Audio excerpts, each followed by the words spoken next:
Friday night, Matt Carson was the hero in a one-run win. Last night, the Indians won another 2-1 game thanks to some shaky Astros defense. The result, 2 wins, and the Tribe now sitting in the second spot in the American League wild card. 8 games to go, and the Indians now control their own destiny. Scott Casimir takes the hill next on Sports Time Ohio.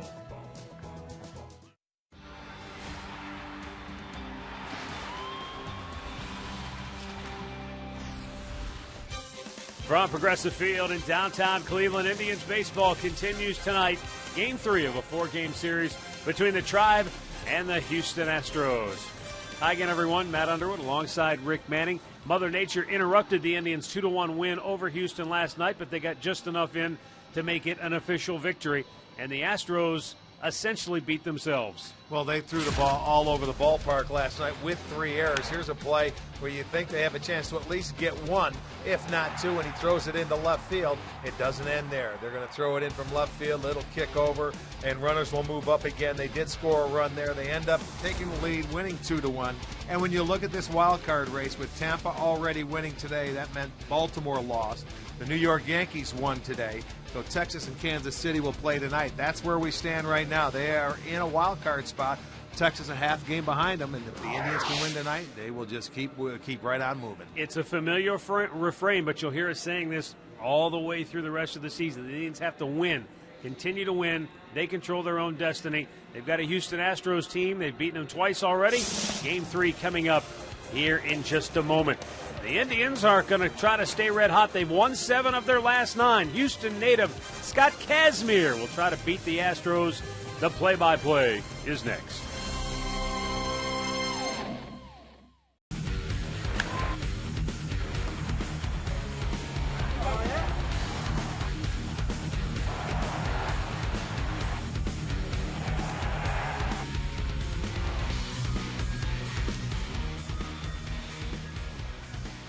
And we welcome you into Progressive Field for the 3rd installment of this 4-game series. Game 155 for the Indians this year. They've won 7 out of 9. They come in a season best 14 games over 500, 84-70 on the year. Here's the lineup for Bo Porter's Houston Astros that Scott Casimir will face tonight. Jonathan Villar in the leadoff spot. Jose Altuve batting second. Matt Dominguez will hit third. Chris Carter will bat cleanup. Brandon Laird, who homered last night, hits 5th. J.D. Martinez 6th. Then L.J. Ho 7th. Brandon Barnes 8th. Cody Clark will bat 9th. 9 right-handed bats in the lineup for Houston. And they will be facing Scott Casimir on the day. Right-handers hitting .283 off him with 16 home runs this year. Scotty 8-9 on the season. Coming off a start, it's a loss at Kansas City where he went 5 innings.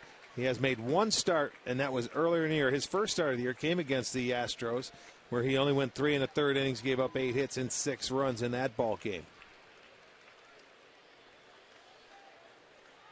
Jonathan Villar will lead it off for Houston.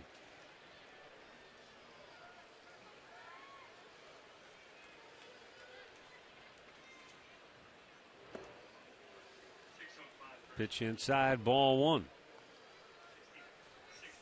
65 degrees, our game time temperature, and the wind blowing directly in from left and left center field tonight. Hit hard by third baseman Lonnie Chisenhall. And Villar is aboard to start the game for Houston. Let's check out the Kia Indians defense behind Casimir tonight. It looks like this. Brantley's in left, Bourne in center, Swisher in right. Chisenhall gets the start at third base. They have a right-hander going. Cabrera at short. Kipnis at second. Santana is at first with Gomes doing the catching. Jordan Baker behind the plate tonight. C.B. Buckner at first. Crew chief Dale Scott at second. Todd Titchener down at third. Jose Altuve steps in now.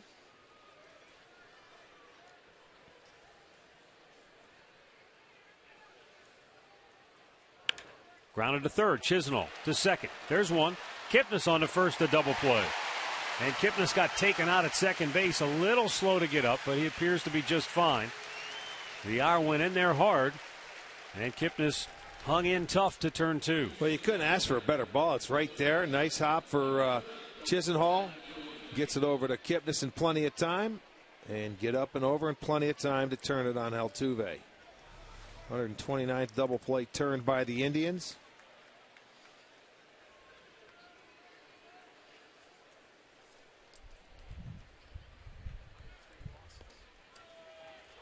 Matt Dominguez takes a strike.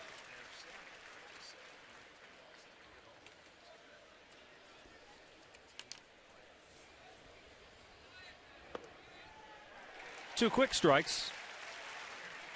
And the count 0-2.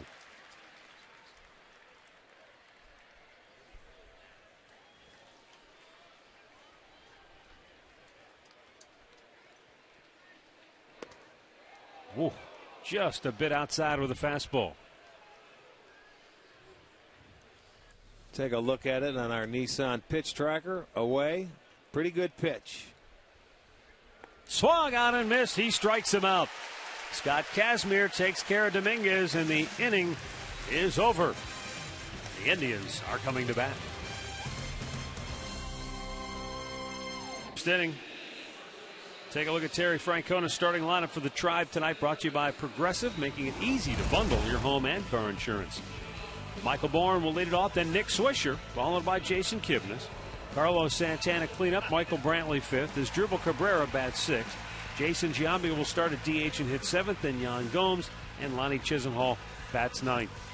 Paul Clemens, the rookie, is making the start. Just his fourth start on the year. In his third start, he went 7 innings, held the Angels to 2 runs on 6 hits. He's 25 years old, and oh, by the way, he was also traded for Michael Bourne. You know, Oberholzer was last night who started against him. He came from Atlanta, so is Paul Clemens. Let's look.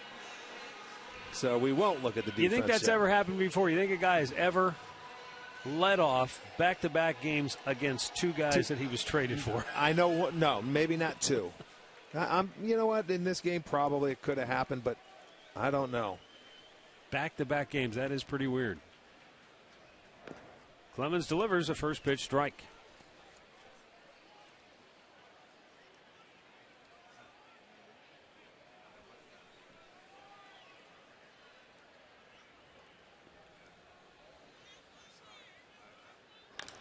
And Michael Bourne lines one to left center field. That's in the gap. That'll get down and go to the wall. Bourne burns into second base with a leadoff double. That's his 20th double on the year. Boy, it seems like so long ago that we faced a right-handed pitcher. We're used to seeing left-handers on the mound. Now, I'm sure the hitters are thinking the same way, and Bourne gets a little sinker down the middle of the plate, and he stays right on it, hits it in the gap into left center field. Will get his 20th double and a good start for the Indians.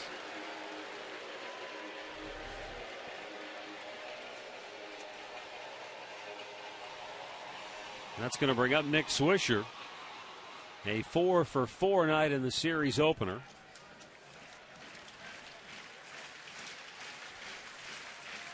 Last night's game, of course, called after 6.5 innings.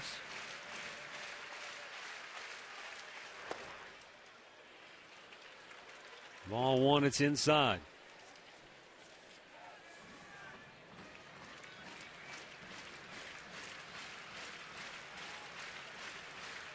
$20 homers, 25 doubles for Swisher this year.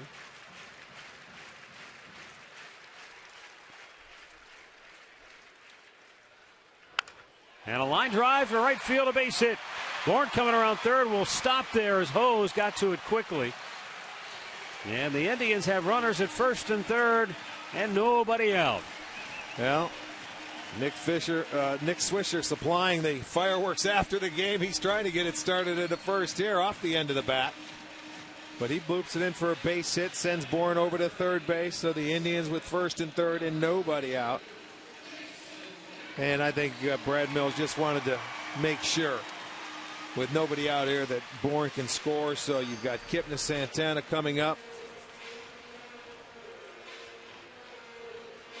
Well, the Indians with an opportunity to cash in early. Jason Kipnis will be the batter, 2 for 8 in the series.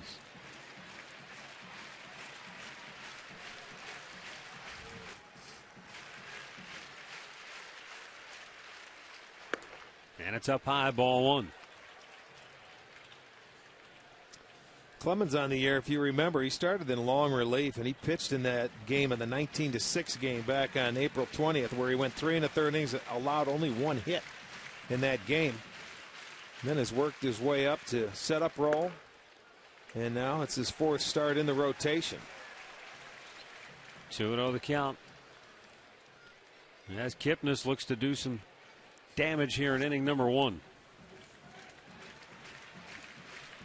Jason has batted .289 on the year with runners in scoring position. Fouled right back.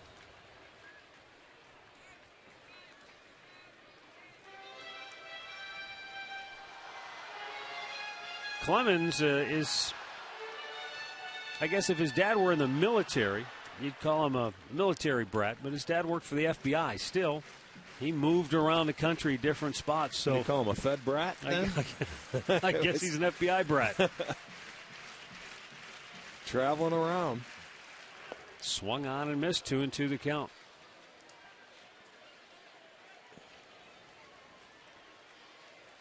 His dad said young Paul outgrew playing catch with dad when he was about 14 or 15 years old. He said he just threw too hard for me after that. Had to get out of the way before I got hurt.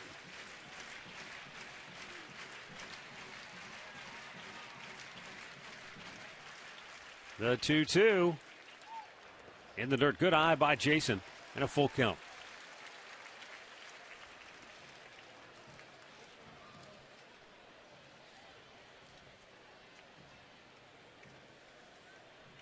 Michael Bourne, who doubled, is at third. Nick Swisher, an opening act single at first. Well, I know that if Kipnis is swinging a bat like he normally does, he'd send Swisher in this situation. See if he starts him here. He does not. Kipnis drives it pretty well left center. Martinez and Barnes converge. Barnes, the center fielder, makes the catch. He'll keep Kipnis from advancing, but Bourne comes home to score, and the Indians take a 1-0 lead. Jason Kipnis with RBI number 80. As Bourne will get the high fives in the dugout. Yeah, you get the leadoff man, you get him over, and you get him in. So he did not start Swisher, and it's because Kipnis hasn't been swinging a hot bat. They wanted to make sure they get the run in. He does a nice job, hits a sacrifice fly. And so Swisher at first base now for Carlos Santana. That's his 10th sacrifice fly on the year, which is a good job when you get a man on third base in less than 2 outs. I believe he's among the league leaders in that category. That's what I'm just checking right here.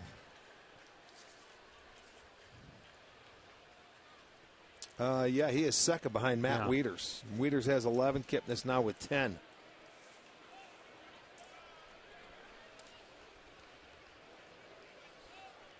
One-0 pitch. You saw Jason in the dugout there, and the one thing that Terry Francona has remarked, and we've seen it watching him as a young player, he's a perfectionist, and he's very hard on himself. You know, I think he wanted the base hit there. Sure. The sac fly, you get the run home, you get your job done. But I think he expects himself to get a hit every single time he goes up there. No, you can't do that. You just have to get your job done, and that's good. 1-0 lead. Santana slugs one high in the air to center field. Barnes back. He has room and makes the catch. And then Swisher hurries back to first base, 2 down.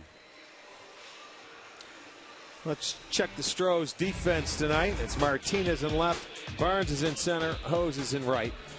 Dominguez at third, Villar at short, Altuve at second, Carter is at first with Clark behind the plate.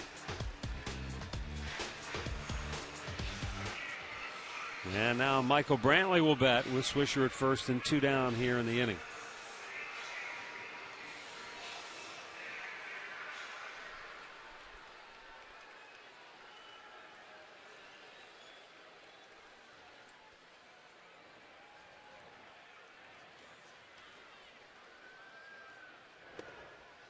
Downstairs, ball 1.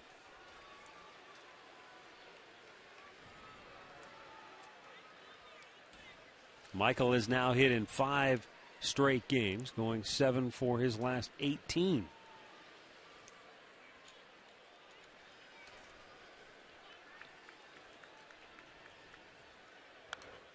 Fouled right back.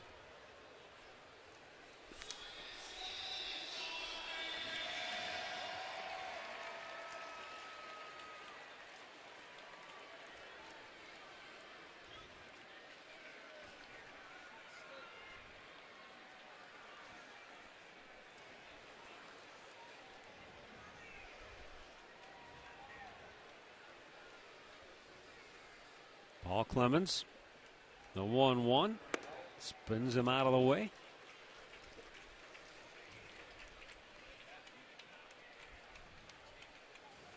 Despite the action and the traffic, he's made just 16 pitches, 8 balls, 8 strikes.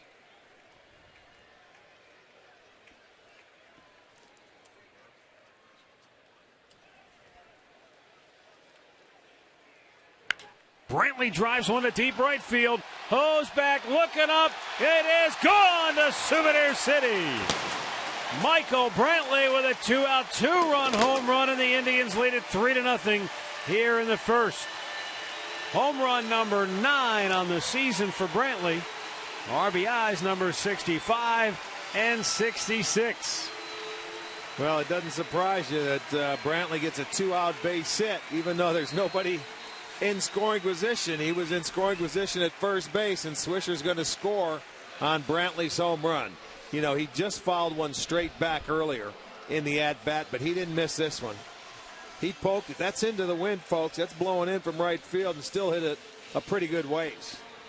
So, a big inning here for the Indians in the first. 3 runs. Like it.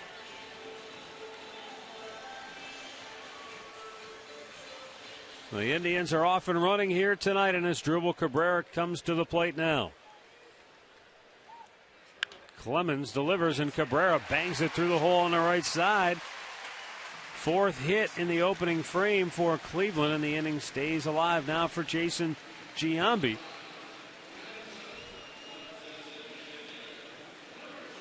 Keys to the game tonight brought to you by Akron Children's Hospital. Open up the O. The Indians have been stymied really in the first 2 games of this series by a couple of very good young Houston starters. And for Scott Kazmir, the hope is that he can get deeper into the game after 5 innings his last time out, 4 innings in his previous start. So already one thing accomplished. The offense has opened up. 3 runs on 4 hits here in the first inning. Brantley's 2-run homer getting them really going. Now here's Giambi, and he takes a strike.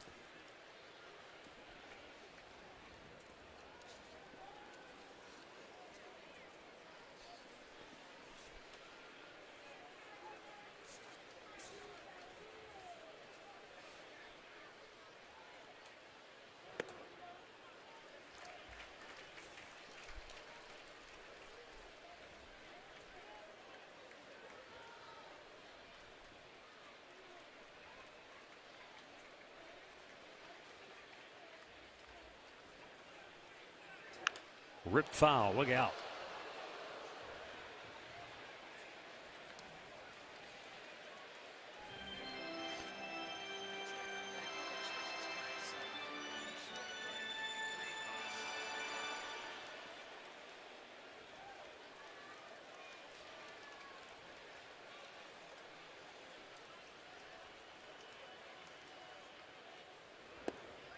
Strike 3 call. The inning is over.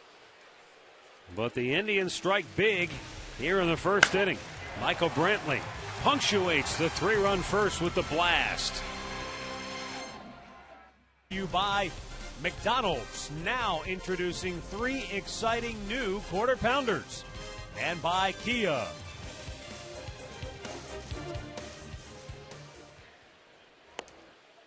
All right, here's second inning. Chris Carter leading off for the Astros. Looks at ball 1 outside. Scott Kazmir armed with a 3-0 lead.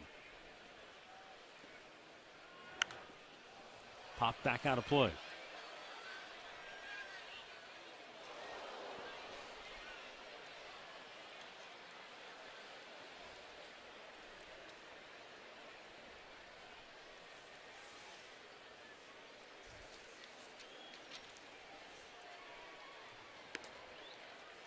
just missing. 2 balls and a strike. Carter leads the Astros in homers and runs batted in.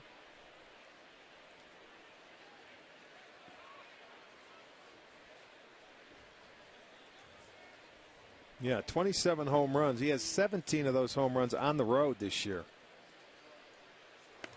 Swung out and missed. It's 2-2. And he's a guy, you can call him one of those all or nothing players because he will strike out a lot, over 200 times this year.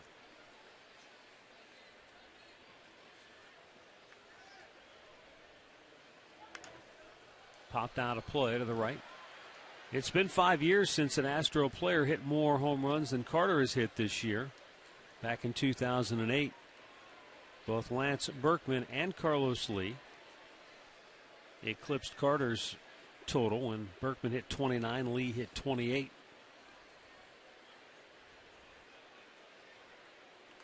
Checked his swing and it goes foul. You forget how good some of those Astros teams were. You know, when you get back into the early 2000s, they had some great players. The Killer Bees. No, Bagwell, Biggio, Berkman. Almost chased after it, but he's able to hold up.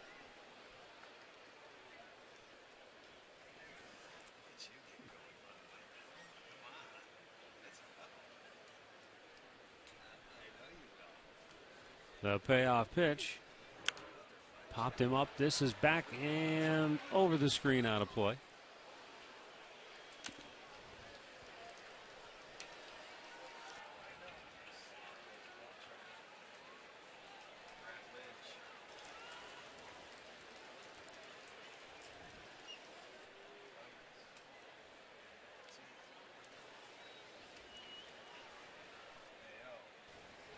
Now the 3-2 hit high in the air to center field. Bourne charging in. Michael is there. And that's out number 1. Our great clip of the game from last night. Michael Bourne laying out early as Dribble Cabrera going to the bare hand play. Big double play that helped preserve the Indians' 2-1 lead. And Santana, a great throw right on the money.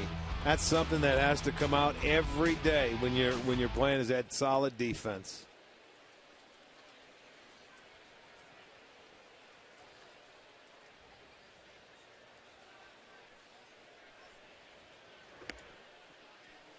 You know, Rick, you were talking about the Astros, teams that, you know, of recent memory in the last decade that were so very good. And I started thinking, has there been a team that's gone through more, not just uniform changes, but sort of face of the franchise changes than Houston has, as far as, you know, the Astros? What is the Astros and what is that logo? They've really gone through a lot of different changes over the years, from, you know, the old days, the early Colt 45s, right, to the sunburst uniforms of the late 70s, early 80s with Nolan Ryan and that group, and then they kind of morphed into something off of that. And then they had that run, turn of the century, where they changed it again when they went into the new ballpark. Laird a swing and a miss. Now they've kind of gone back almost to their roots with this new look. And, well, they changed leagues. This is their first year in the American League now, coming from the National League after the new ownership bought them a couple of years ago. And they are really, when you call truly building from within and starting, and that's right from the minor leagues with all the young players, and their system or their plan supposedly is in place.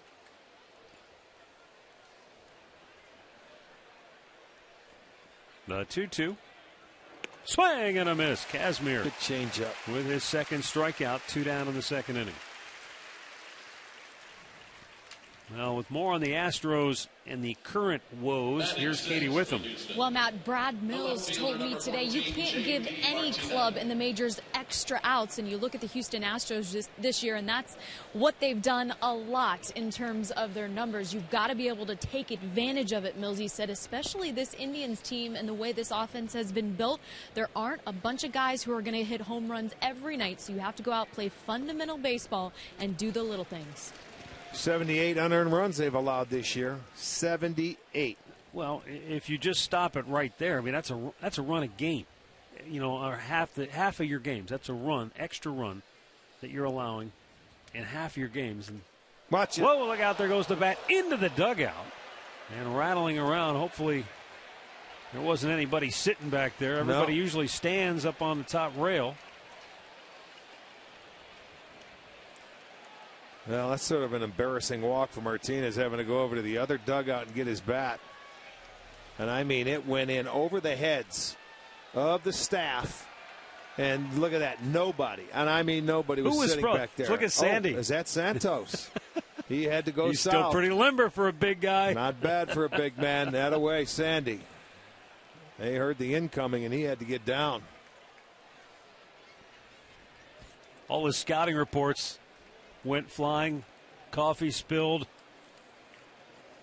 Well, you know, you're never safe. Pretty soon they're going to be in boxes over there, covered.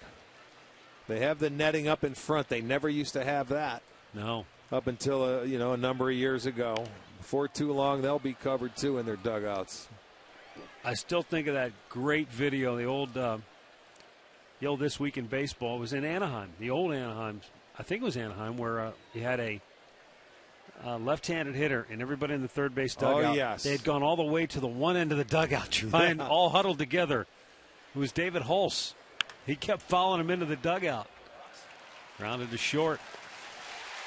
And the inning is over. 1-2-3. Kazmir sets him down in order. 3-0 Cleveland. The second inning, the Indians with a 3-0 lead. Yan Gomes, Lonnie Chisenhall, and Michael Bourne due up here for the Tribe.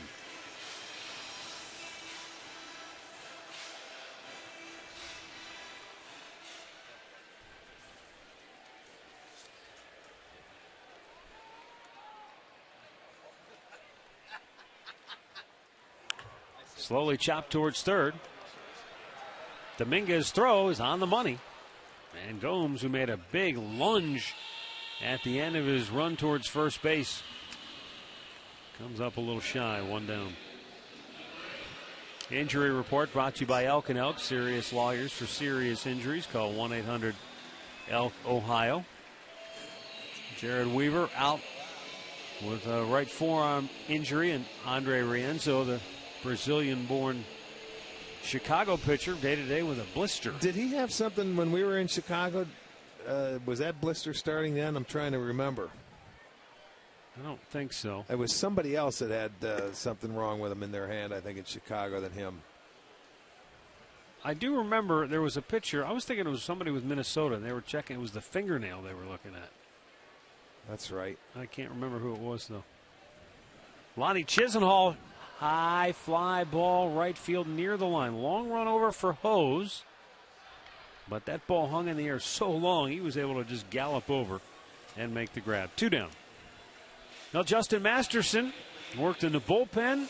The key was, how would he feel today when he came to work? Katie Witham, what's the latest? He said he felt great today, Matt. The trainers like the way he's responding. The plan now is to have him throw a simulated game, but they want him to do it off the game mound. So realistically, it'll happen on Monday. But Francona said expect him to go into the pen because it's kind of unrealistic to expect him to go deep into a ball game after he's been out of the game so long. And they're looking at it as, hey, they're going to have one of the best arms in baseball available to them whenever they need out of the bullpen. I think that's the prudent move. Here's the problem. It's not a problem. But Justin Masterson looks at it like, you know, I've logged almost 200 innings this year. For me, it's just like I feel like I've had a nice break. I think he wants to get right back out on the mound and be a starter. But obviously Terry and the front office have to look at it and say, hey, we can't just rush this guy back out there and expect him to go 9 innings. Michael Bourne with a drive to deep right field off the wall, and he's plugging towards second base. He'll pull in with a 2-out double. So Bourne, 2 for 2 with 2 doubles already on the night. Michael's hit now in 9 of his last 11 games with his 2-hit performance already here this evening. Ball out over the plate the first time, and then he tries to come inside with something, and Michael turned on it. Well, I'll tell you what, a little juice in his bat tonight with a pair of doubles. That's a 2-out double. So an opportunity for Swisher to get him home. I think for Terry Francona and company right now, the idea is use Justin Masterson out of the bullpen. And you don't know how this season's going to play out. You don't know where this team might go if they get into the postseason. So there's still a lot of different possibilities for Justin Masterson. Here's the thing, though. And Justin said it best. He goes, we're not guaranteed a shot at the playoffs. So I want to help any way I can to make sure we get this team into the playoffs. Well, he hurt himself September 2nd. He's no stranger to the bullpen, although he has been a starter since he's been here. You know what? You got to see what he can do in game situation, but I think before you fire him out there and gets a start. So I like that decision if he can get some work in. So now he's ace of the staff and team prankster? Did he get Jose Ramirez there? Well, look at it's got to be. Look at he's having fun. That's he's back beautiful. to normal. He's back to normal. Look at Ubaldo sitting right there with him, enjoying it. Swisher looks, it's low, 3-0. And Jose Ramirez, poor guy, has no idea. And nor should he. He doesn't know. You know what? He'll figure it out a couple innings. One of these guys are going to talk to him and keep looking at his hat, and eventually he'll get it. The 3-0 to Swish, taken all the way, ball 4. So a 2-out rally brewing here in the second inning. With Bourne at second, Swisher at first. And up comes Jason Kipnis. Out again is Doug Brocail. 2 innings, 2 trips to the mound. Well, the video game that puts you in the owner's suite is now available free on iPhone and iPad. Build your stadium and make the decisions to guide your team to the World Series. Download MLB Ballpark Empire free today.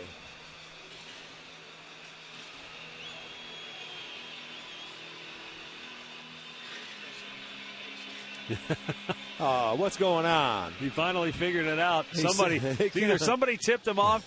Maybe it was somebody from across the way. He's going to go back and say, Tony Amato gave me a bad hat. Look at they're laughing at his expense, and you know what? And the kid's loving it. Why not? That only means they love you, right? That's right.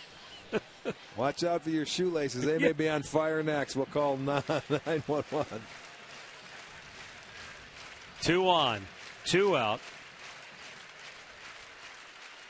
Jason Kipnis, who drove in a run with a sac fly in the first inning, takes the strike.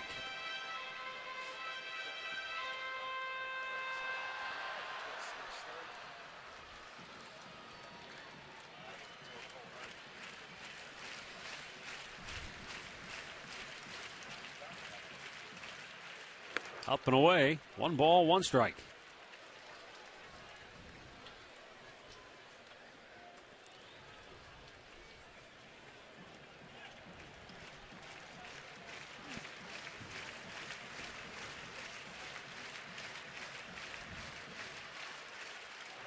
Out of play.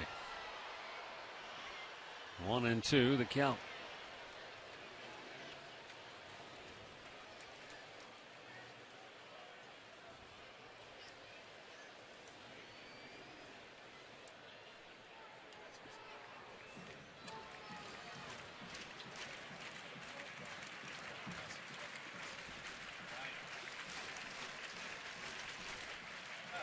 Clemens steps away and now re-engages the pitching rubber as he looks into his catcher, Cody Clark. And he was taking too long. Now Jason Kipnis steps out. Eventually they'll both get on the same page here. Now we're ready to go.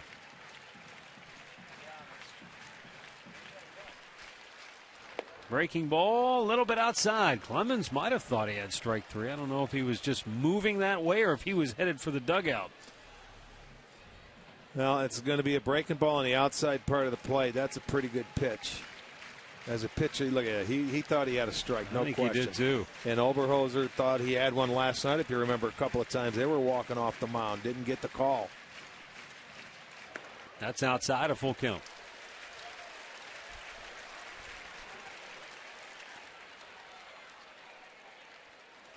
Doug Brocail, he's already been out there twice to talk to the young right-hander.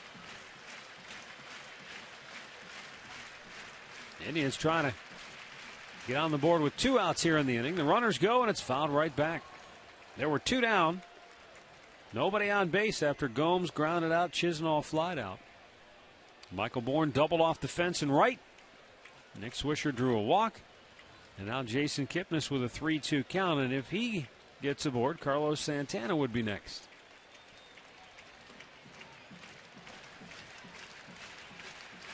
Bourne and Swisher will be off. And the 3-2 is outside, ball 4. And the bases are loaded. Back-to-back walks here in the second. Though I have to admit, both of them have been hard-earned walks. Both hitters have had to make sure they stay disciplined. Carlos Santana flied to deep center, his only time up.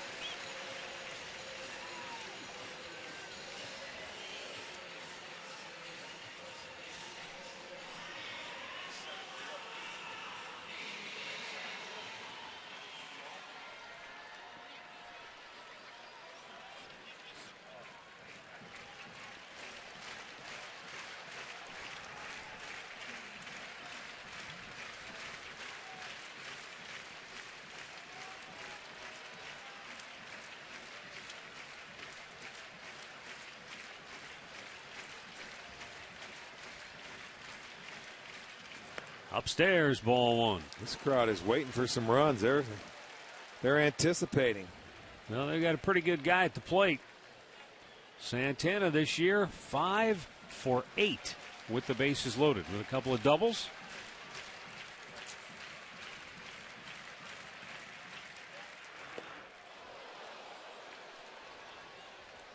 Off-speed pitch had him out in front, and the count 1-1.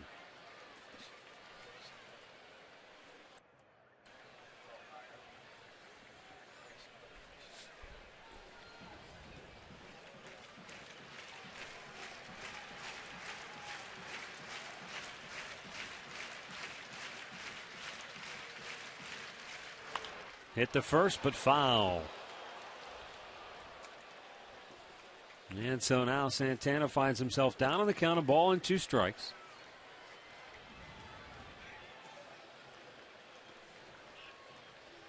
The defensive alignment in the outfield, both Martinez in left and Barnes in center, really shading Carlos Santana toward left field.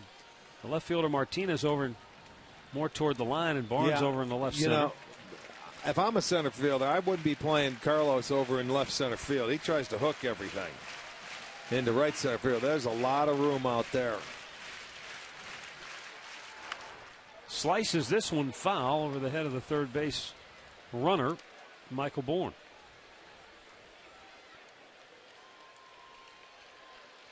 It just seems a little extreme, I guess, is the well for him. You know what? It all depends on their scouting reports are saying you pitch this way and he should hit it that way. But after watching Santana all year, he's trying to hit that bullpen over there in right center. Occasionally he'll stay on it and try and drive it the other way. He did his first time up. But here he's got the bases loaded and 2 down.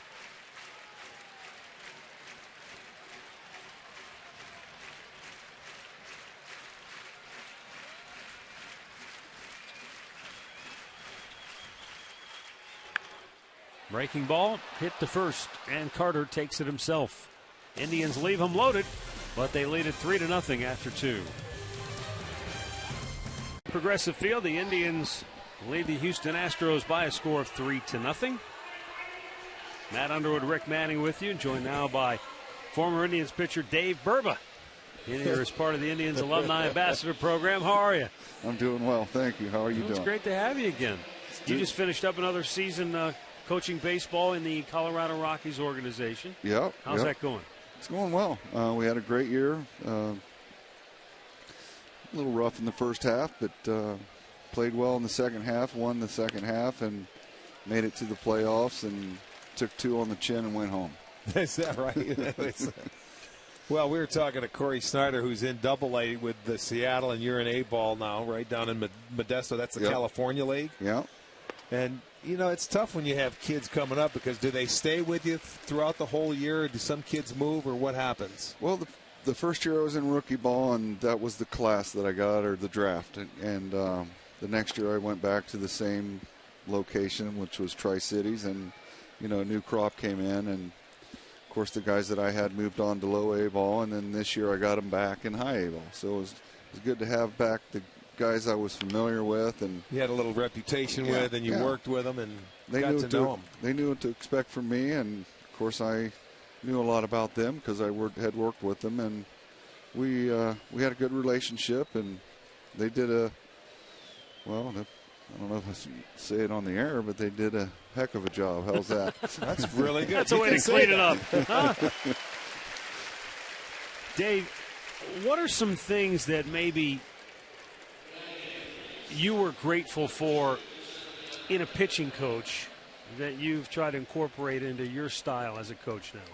Well, the biggest thing that I learned early on was they taught me to trust and believe in my ability, and to somehow find a way to be a leader. And when I went to Double-A, it wasn't necessarily my pitching coach, it was more my manager. You know, he took me aside and, I'll say, politely put it, you know, you got to be a leader, and you're not doing it.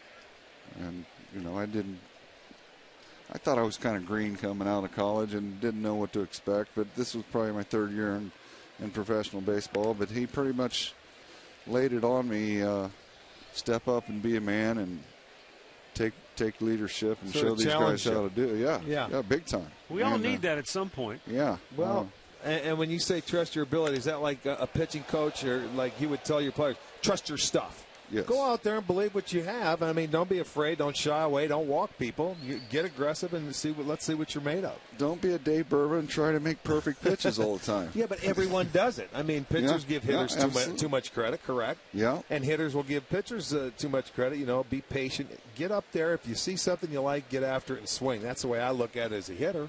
Yep. The biggest thing is the statistics speak for themselves. I mean, hitters are going to get a hit 3 times out of 10 if they're good. If they're real good. So why not take your chances?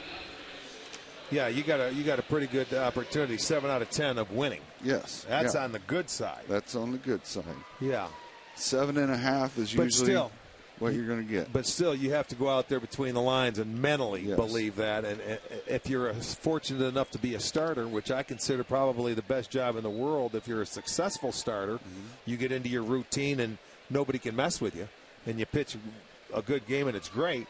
But when you're not, you have those 5 days you've got to think about what happened and what you have to do to adjust. Yes, you got to sit there and, as Mike Jackson used to eloquently put it, marinate. Yeah, right. But, yeah, that's the biggest thing you got to learn is, you know, that's over with. There's nothing you can do about it. Learn from your mistakes. Learn from the positives. And take that and build on it and move forward, because that's over with. There's, you know, what are you going to do about it? Sit there and think about it for 4 days that, you know, now I can't go out and do that on my next start, and then you're going to do the same thing. Fly ball, shallow left. Cabrera's there. He's got it. We're going to continue on with Dave Burba as Scott Kazmir sets him down 1-2-3 here in the third. 3-0 Cleveland. Lead it 3-0. As we go to the bottom of the third, it'll be Michael Brantley as Drupal Cabrera and Jason Giambi coming up.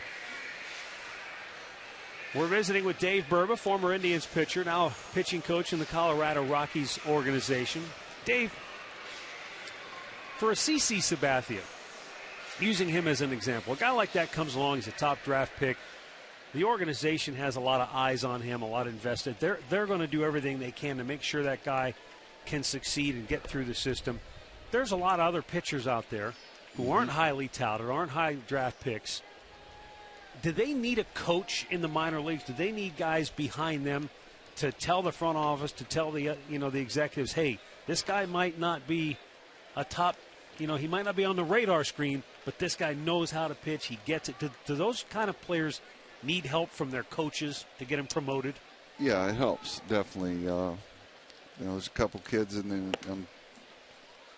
on my team this year. I'll use that for an example. they weren't necessarily on the radar. And hey, you might want to pay attention to this kid. He's been throwing the ball well. He's keeping the ball down, changing speeds, and next thing you know, he's going to the All-Star game or pitcher of the week, and then he gets noticed. And matter of fact, there was a kid like that last year. Went to instructional league, and might not got invited if I didn't say something about it. Or yeah, you can't think first round, second round. I mean, I'm talking my perspective. Obviously those guys are talented, but you never know who can step up and do something. So you always want to keep your eyes open on the guys that are, like you said, aren't necessarily on the radar.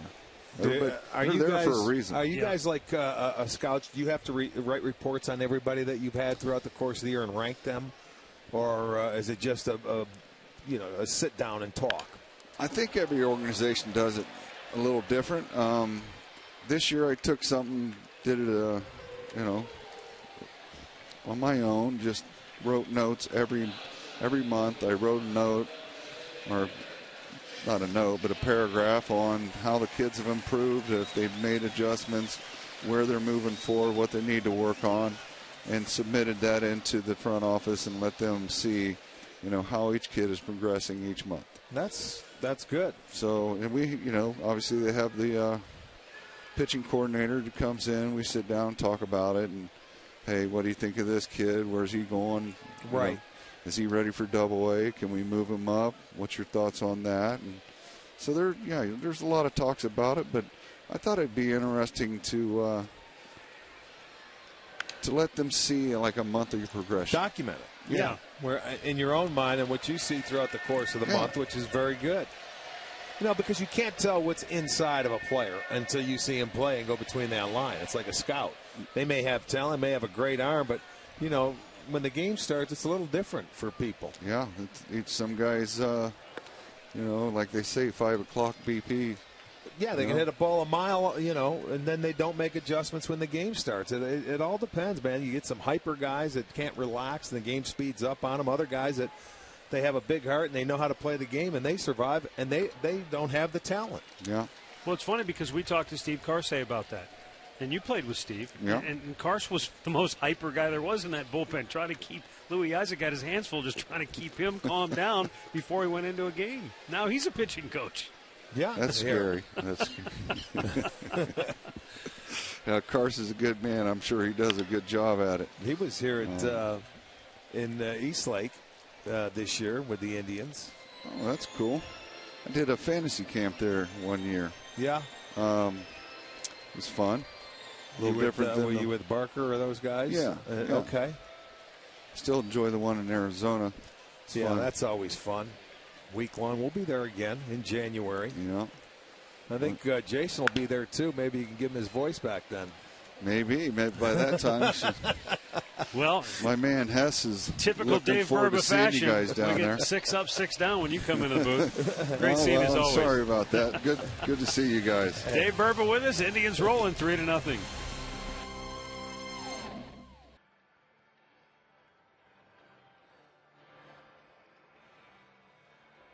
And we're back here at Progressive Field with the Indians leading it by a score of 3-0. Mark Shapiro joining us now. Yeah.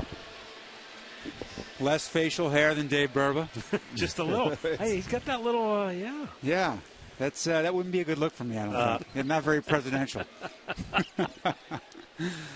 How are things going? I know I can't pull that off. Things are good. Hey, listen, it's September 21st. I've got the upset stomach and the anxiety along with the excitement that comes along with it, and that's a lot better than the alternative. We've got some energy and excitement in the ballpark, and a great night for us to pay tribute to the fans. Is it the same upset stomach and nerves that you had as general manager? Or is it just different? Oh, yeah. Let me tell you something, brother. That doesn't change. It's, I care just as much as I've ever cared, and I understand the importance of these opportunities and taking advantage of these moments in time when they come up. And,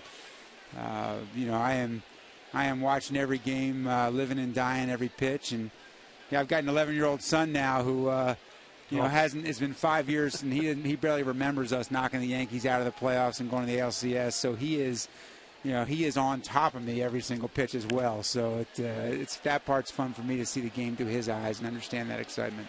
Well, there's been a lot of surprising things happen this year in good ways for a lot of different players and things like that, starting with Terry Francona. Yeah, I mean, I think that Tito and Swish, when those two guys made the decision to come here, kind of making the statement to the rest of the baseball world that they believe in Cleveland, they believe in the Indians, they want to play here. That set a tone for our season. That made a statement to the other players on this team that had both been here and hadn't, that this is a place that guys can want to play. It's a place where special things can happen. And yeah, it takes things happening that you don't expect. It takes Scott Kazmir, it takes Corey Kluber turning the page and becoming the guy we thought he could be. Danny Salazar coming out of nowhere. Yan Gomes emerging into a very impressive everyday catcher. The funny thing is, too, they talk about Francona. They say, why are you going there? And he wanted to come here. He truly did, because of the relationship that you and Chris had with him. And, I mean, he's making all his critics look like, hey, he can turn it around. Yeah, listen, I think there are junctures in careers, and really in any career, whether it's on the field or off, that you have the chance to make decisions about where you want to be. And usually the best decisions are values-based decisions. They're things, the things I believe in. Swish made that decision because his roots here and his belief. Tito's roots go all the way back to his dad playing here. It's a place he wanted to be because of relationships, and he knew how important that was to building something and weathering the tough times. And, those were values-based decisions that are paying off for those guys and for us as well. Matt Dominguez bats with 2 down and the base is empty. Mark, you and I both know that managers are important. They can have an impact. But there are only maybe a handful of managers who can really be difference makers. Obviously, Terry Francona is one of those guys. Why do you think he is that type of manager? Well, the one thing I knew about Terry coming in is I knew he'd be positive. I knew he would have energy. I knew he would form good relationships with our players. What I underestimated and probably was unaware of was just how competitive the guy is and that he has a sense of urgency. And for a guy to have the balance of that urgency, along with that respect for the game and appreciation for the players, that's a very rare combination. We're visiting with Indians team president Mark Shapiro. Scott Kazmir sets him down 1-2-3 again. We'll continue in a moment. Indians lead the Astros 3-0. All 3 for the Tribe coming in the first inning. And as we go to the bottom of the fourth, Yan Gomes, Lonnie Chisenhall, Michael Bourne due up for Cleveland. Matt Underwood, Rick Manning. Again, we're visiting with Indians team president Mark Shapiro. And as the Indians come down the stretch here, they're right in it. Obviously, they hold one of the wild card spots right now. And, a lot can happen, obviously, as we go down here in the final 7-8 games of the season. But with regards to the future, what are you excited about with where this club is now? And obviously, you're not building this for a one-shot deal. You want to build something that you can sustain. Well, I think this, listen, I'm a huge believer that starting pitching sets the tone. Starting pitching gives you a chance. When I visited with you guys and talked to you guys in spring training, in and out of the booth, I told you we're going to go as our starting pitching takes us this year. As the 2 veteran guys bounce back, which they've done, and as, 2 or 3 young guys emerge, and, Kluber obviously exceeded expectations, Danny Salazar bursting on the scene. I told Rick I still believe in Zach McAllister. The guy's a competitor. Look at that. Right down the chalk for Yan Gomes. He's headed for extra bases. And that's where I was going next. The second thing that excites me is the middle of the diamond. You look at Yan Gomes really emerging as a guy who's capable of being an above-average everyday catcher. And listen, no one's that smart. When we traded for the guy, we thought right-handed power bat, maybe he can be a backup catcher. We just hadn't seen the guy catch that much. But we said to ourselves, let's take a look at him as a catcher when we get the chance. Let's put him in there. He's more than rewarded that opportunity. He's been, from day one in spring training, one of the first conversations I had with Chris and Tito where Gomes looks pretty good catching. He clearly had feel. He had good hands. He had good presence. He related to the pitchers well. All that does is give us the ability to say, Carlos, you catch some, but just go hit and be a switch-hitting run producer. Yan, you're throwing everybody out, and you can drive in runs. Now up the middle, we've got Kipnis, Yan, Struble, and Michael Bourne. Those guys are here for multiple years. That's a good thing. Lonnie Chisenhall drives one into right field. Gomes coming around third. They're going to wave him home. Hose can't make a throw. Lonnie Chisenhall with RBI number 36, and the Indians lead it 4-0. Well, I can tell you're back. We're starting to score. Anytime you come out, there's usually a big inning, and it would go the other way. If that is the case, I just want you to know I'm available 162. That's right. If that is truly the case, if that is truly the case, I think that the best use of the Dolan money would be to put me up in the booth with you guys. We're going with a three-man booth. Yeah. Well, first of all, let's take care of our business. It's going to be our McDonald's. I'm loving it. Yes, I'm loving it too. Lonnie gets a base hit, drives him in, makes it a 4-0 ball game. Chisenhall is 36th run driven in. Michael Bourne steps in, 2 for 2, 2 doubles on the night. I got to talk about Ubaldo Jimenez, how he has turned it around. Yeah. And I mean, in the second half of this year, has looked like a different person. He has. I mean, listen, the one thing that never went away with this guy is his work ethic. I mean, Right. you know that being around. You guys are around the club. You know that. Never missed a start. Never stopped getting after it. Never gave up. Never gave in. His bullpens were still tremendous work sessions. You know, maybe it's a new pitching coach, a breath of fresh air, a chance for him to sit down with Mickey Callaway, to form a new relationship, to have a fresh look at things. You know, I'm not sure what it is that clicks with a guy like that. Clearly, he feels like it's his fastball and pitching off his fastball, but Mickey's made an imprint on this team, whether it's Ubaldo or any of the young guys coming up. You know, you can't really say enough what a great job Mickey Callaway's done as well. Agreed. Michael Bourne flies to center, one down here in the 4th inning. Up comes Nick Swisher, and right now we'll take a look at our Firestone Complete Auto Care Extra Mile Index. Since the All-Star break, the Indians have the second best earned run average in the American League. So as you were talking about Mickey Callaway, he's had an impact. Yeah, you know, look at those top 3 teams. And I was getting, when you were talking about Salazar, we saw this kid Ventura in Kansas City. There's some great young pitching in the Central Division in our division. Yeah, well, Kansas City certainly. Or Detroit, and you know, you're coming up here with some young players. This could be a division where watch out. I hope not. But I'll tell you, that kid Ventura, he's a young kid too. He was 23, and he had a great guys. You know, Dayton Moore's done a good job building that team, and took a lot of losses to get some of those guys, because a lot of those guys are top 5 draft picks, but they've got a lot of talent on the field. I don't feel good playing that team. Right now, they're playing like one of the best teams in the game. So I like it when they're playing against Texas and teams like that. That's a good thing for us. That's a team you don't count out, or even right now. Right now, they're playing Texas as we speak. I told Chris that today as we started to look at 3-way ties, and you know, they're a team that, you know, I wouldn't count them out. I wouldn't either. They have Seattle and where do they go? Chicago, I believe. Yeah, they got Chicago. 2-0 pitch to Swisher. Takes, and it's 3-0. He walked his last time up. Have you ever seen anybody with as much energy as this guy? That's the real deal. No, I have. I've never seen someone that brings it every day. It sustains it, whether it's 35 degrees out here or 65, whether it's 5 in the morning in spring training or after a game. He's the same guy all the time. I think in baseball that a lot of that's leadership. The ability to bring that energy, that passion for the game, that joy of being at the ballpark, of being just out here playing the game, that regardless of what it may feel like for a fan, it can be tough. You know that, Rick. It's every single day. It's 162 and 183 after 40 in spring training. Right. And that why they call it a grind, because the schedule can be a tough grind. A guy that brings that kind of positive attitude and energy to the ballpark every day, that's a form of leadership. And in baseball, that's probably the most effective leadership. I've seen that in Sean Casey. I've seen that in Kirby Puckett. Certain guys just have that love of the game and that love for being there. But when you played against him, when he was with the Yankees and I saw him with Oakland, I'm thinking, oh, come on. That's not for real. That's right. You think it's not for real until you realize it. CC told me. When I was with C and talking to him one time when the Yankees were in here, Swish came walking through the clubhouse and was screaming and yelling. And CeCe looked at me and said, "That's the guy." We turned the corner because of that guy, because of the energy he brought. We were such an understated team of veteran guys and quiet guys and class guys, but we got great when that guy came here. Yeah. Now here's Jason Kipnis.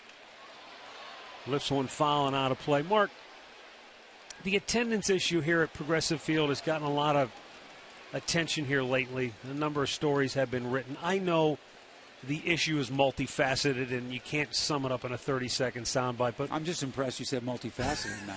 You ought to hear him talk. He's unbelievable. That's really impressive. He's good. What did you drop on me the other night? We'll though? talk about it Oscillating. later. Oscillating. He dropped oscillating on us the other That's his night. one, I looked it one up. for the season for Rick. That's all. You got to give him one. I looked it up. It took me a week. Popped up in the computer. Word of the day. Oscillating. I'm going to use that tonight. Thank you. And I did get it in. You did, and you Okay, did quite back- well. I know you've studied it, you looked at it. What are some positive things? What are you seeing as far as looking down the road in the future with what this team has accomplished, what ownership went out and did this past off season? Right. This all has to add up, going in a positive direction. Well, listen, somehow. I mean, the one thing that's for certain is that people are paying attention, people are watching, and they're engaged. A lot of times an indicator are the ratings, and obviously they're up 37% for you guys. They're up over 100% in the month of August from last year. Radio ratings are almost up as high. So people are taking note. People are watching.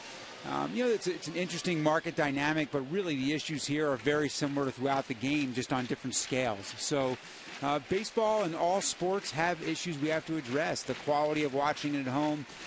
We've got to make sure we stress the uniqueness of coming to the ballpark in combination with watching the game at home, and understand what a special experience that can be. So, I will tell you this. Our fans have been unbelievable. Even Friday night, or I think it was Thursday night when the crowd was small here, it didn't feel that way. It was a passionate, energetic, into-the-game crowd. Our core fan base is as good as it gets, and we all know what this city can be. So I truly believe if we keep plugging away, I agree. we keep demonstrating, win most importantly, and then do 1,000 other little things right around the ballpark, that the fans are going to continue to come. 2 on, 2 out. Santana watches one bounce out in front of the plate. Well, this team went a while where Terry had a tough time finding a guy he could plug into the number 4 hole. Swisher was there most of the time. He went with Cabrera. And then they finally reinserted Santana, and I think he's been a different guy since he's been put in that, in the last 5-6 weeks. He gets overlooked. The quality of his at-bats. He's not afraid. I've heard you talk about it. He's not afraid to take a walk. He's selective. He's that selectively aggressive guy. I love those guys. They have the combination of both selective and aggressiveness. That is, you don't find that very often. It's something he's not afraid to take that swing and fall down swinging. Right. But at the same time, he's looking for his pitch to take that swing on. I don't see many hitters that go down in the count 1-2, 0-2 as much as he does, and he brings it back to a full count, or he ends up getting a walk. Yeah, he's got a unique approach to hit. He really does. If he would just shorten it down and go to left center more, that's what I would love to see from this side of the plate. Right, and that may happen as he matures in his career. I think a lot of those things are how aware a guy is in his swing, what he learns from year to year. Some guys keep the same approach. The guys that really play for 15 years are the guys that start to learn make those adjustments and do that. It's a never-ending game of adjustments. He's a hard-working kid, so you would expect him to make those adjustments. I agree. He's in the cage almost as much as anybody else is early in the day. Look at that. High fly ball, right field. Yeah, the swing looked good. Yeah, you heard it. You heard it got in a little bit. I can help you out with those. Just call me when you need me. Well, you're going to be on 162. 162. When we need a run, we just got give me a a call. pal. Mark, good seeing you. Thanks for stopping by. Indians team president Mark Shapiro. The Indians lead it 4-0 after 4. You buy the wireless receiver only from AT&T Uverse. Rethink possible. And by your local Toyota dealers. Toyota, let's go places.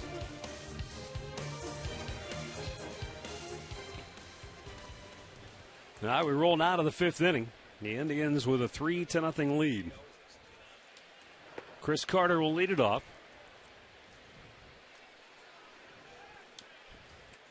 Carter flied to center his first time up.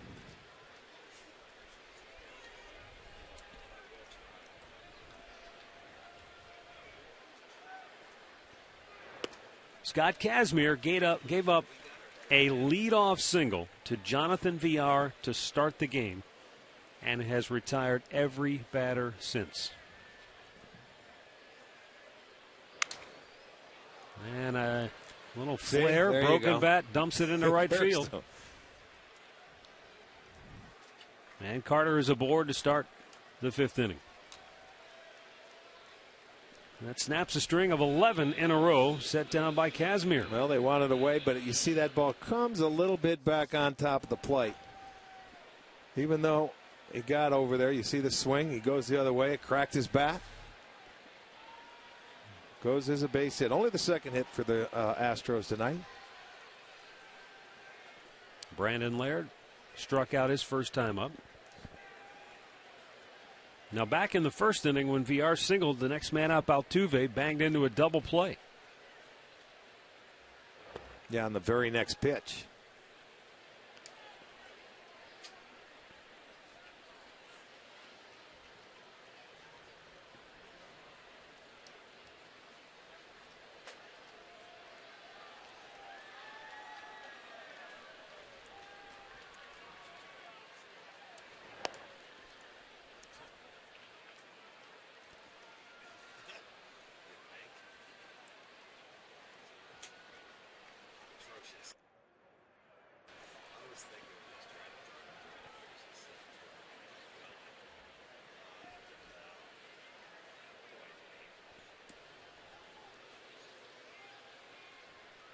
Two-oh pitch.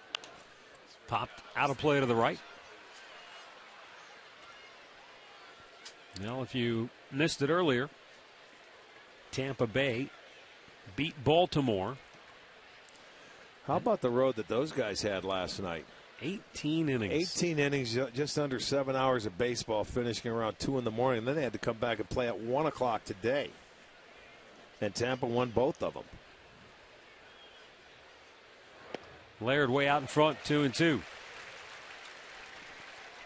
Well, this is where it looks as of right now.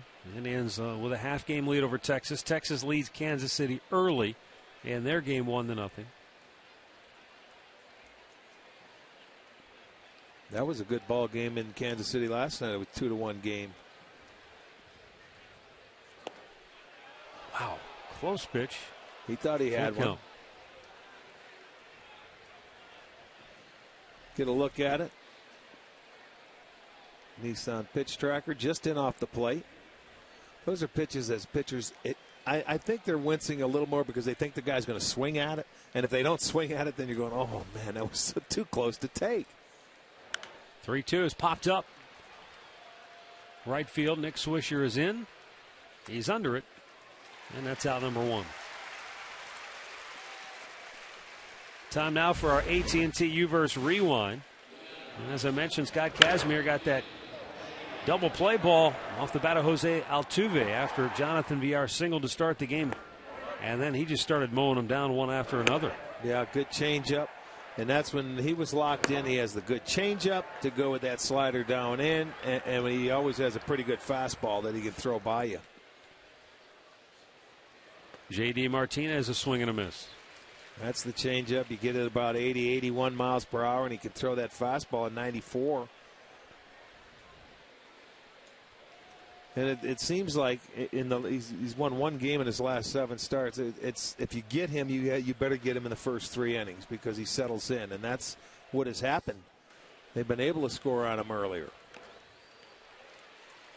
Count 0-2 on Martinez.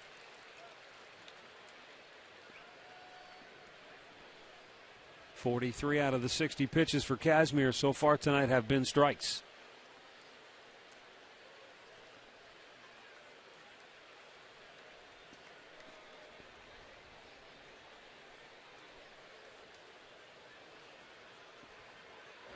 Right back up the middle. Hit Kazmir. Caroms towards first.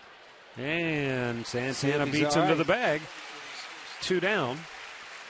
Terry Francona wants to come out and make sure that Kazmir's okay. Santana's got his arm around him. He appears to be just fine. Yeah, Santana called him out, but what a deflection. Perfectly. Right over to Santana. They wanted to go in. They got it in. Oh, it went off his wrist, his glove wrist. Yep. The glove hand, his wrist. And it deflects perfectly over to Santana as he's able to beat him to the bag and step on it. So that's the good sign. You see it right above there. That'll be a little sore, but he'll be fine. Can ice it down later.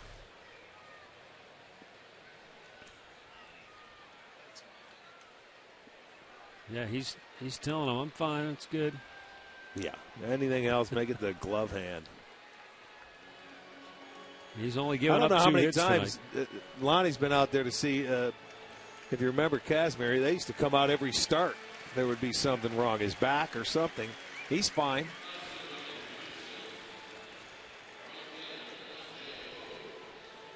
So Kazmir will go back to work with 2 down and a runner at second base. And L.J. Hose will be the batter. Strikeout victim his first time up.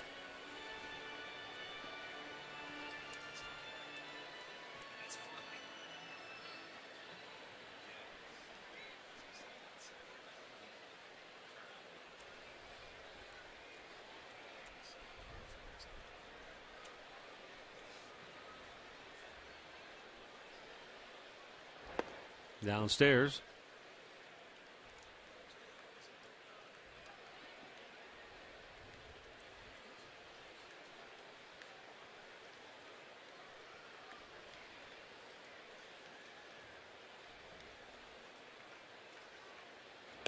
And that's outside, 2-0.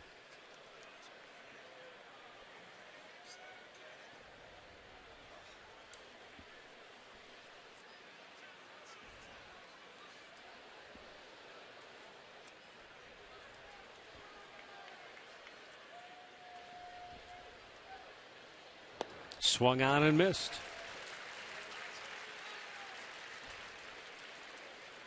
Boston was the first team to clinch a division title in the American League, wrapping up the East, but Oakland is closing in fast on wrapping up the West now. Swing and a foul back. In typical Oakland fashion, where they play very well in the second half and they turn it on late in the year, don't they? They have simply stepped on the gas. They had the lead earlier. They gave it back to Texas, and Texas really turned it into a lead, and then Oakland just shot past them. A's shutting out Minnesota at home tonight, 6-0 in the fourth. 2-2 pitch. Ooh. Just a little bit low, full count.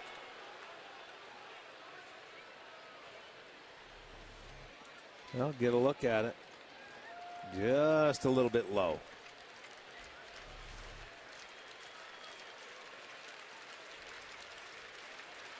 Payoff pitch. And he lays off.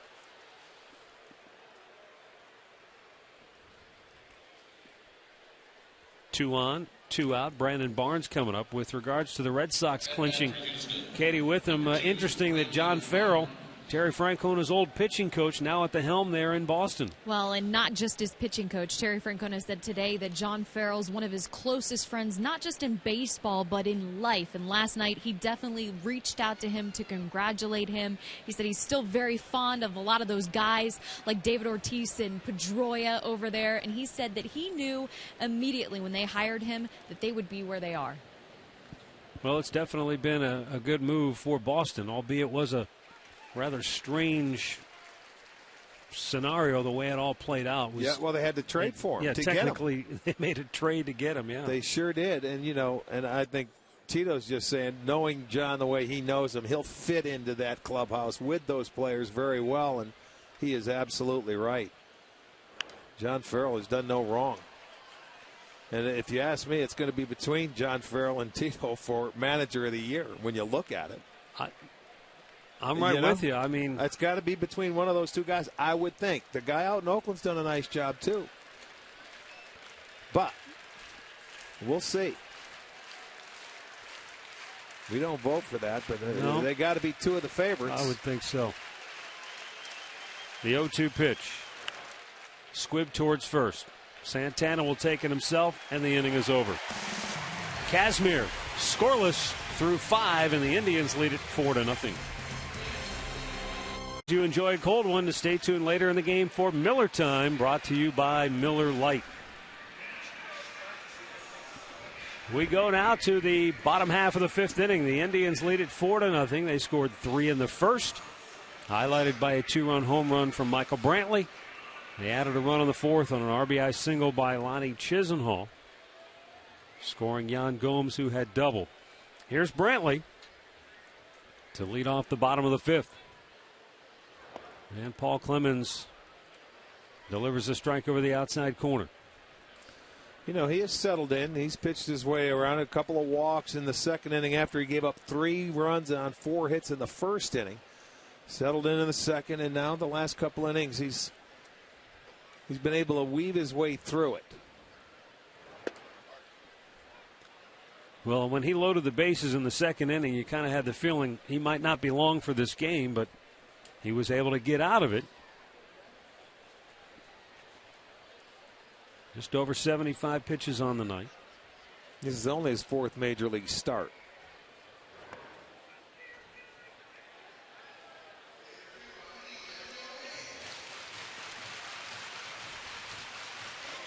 Brantley's home run, his 9th. That gives them 11 players with 9 homers, most in the majors this year, most in team history. It's really been pretty balanced when you look at it throughout the whole year. Brantley strikes out.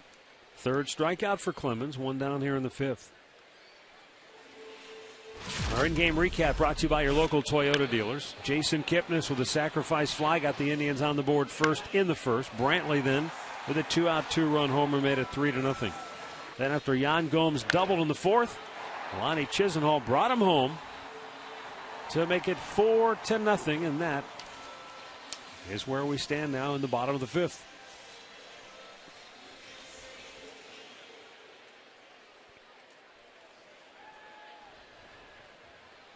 And we'll bring up Asdrubal Cabrera, 1-for-2 on the night.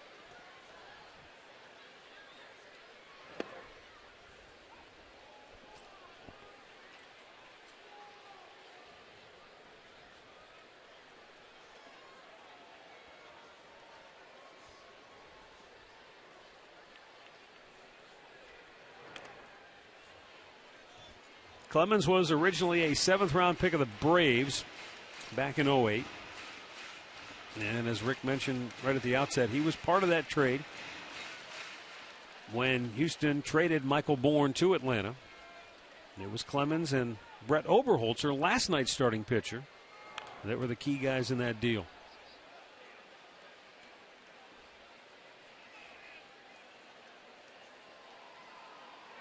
Well, Bourne wasn't able to get Oberholzer last night, but he got the back-to-back doubles today in the 1st and the 2nd inning off Clemens. Big curveball. And it's 2-2, a little bit too high.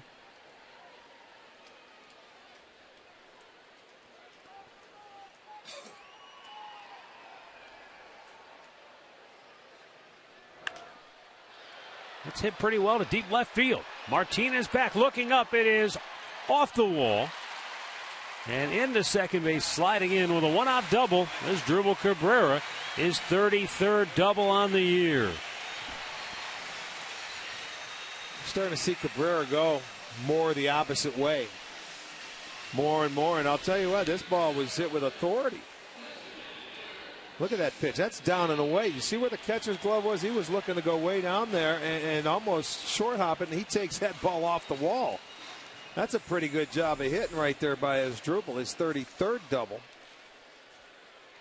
That's a 4th double tonight for the Indians. That's a really good pitch to hit right there. Now Jason Giambi 0-for-2 on the night. He has struck out, grounded out.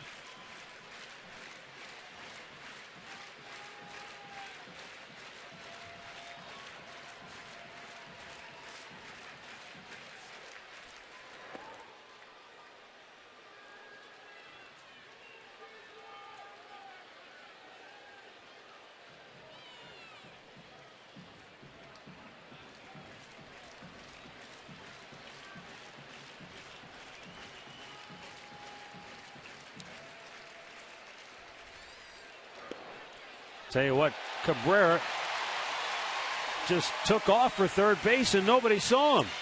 Truly stole the bag. Yeah, if you look at it, he started to take off. He had such a good jump. He almost slowed down, thinking the pitcher, there it was. And then he kept right on going when he realized Clemens wasn't going to do anything. And then the transfer by Clark, he just bobbled it.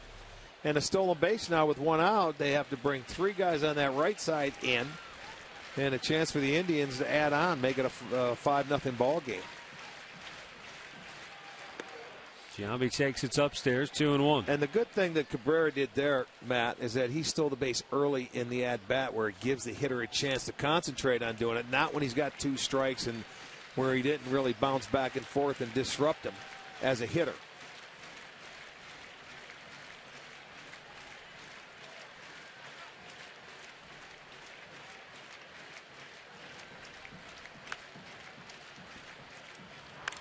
Fouled back out of play. It's 2-2.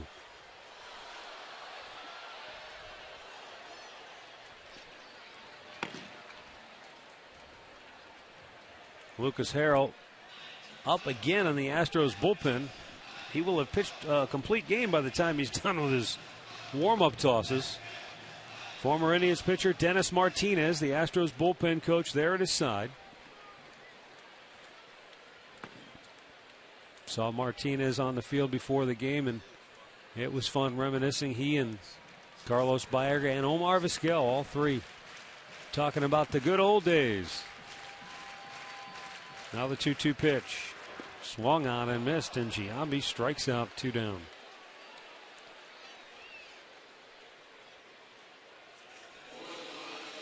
Tonight's trivia question brought to you by AT&T. Name the last Indians pitcher to win a game as a teenager.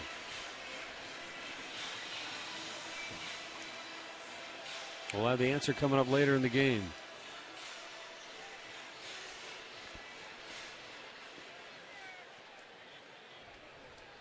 Yan Gomes doubled and scored in the fourth.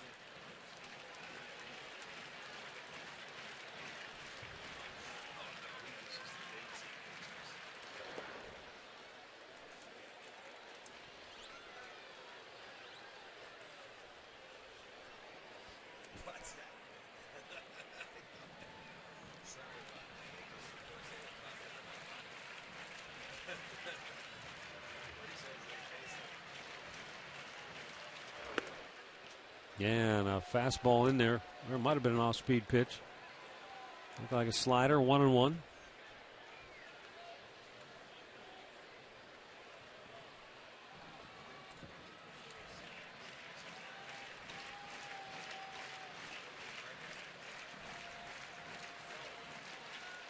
Hit him. Gomes was kind of moving into the pitch, so he bore the brunt of that. Yeah, he doesn't give much.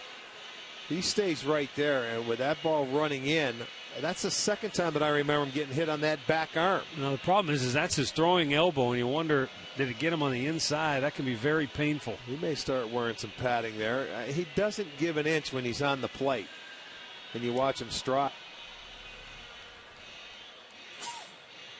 See that ball coming in, and he doesn't give.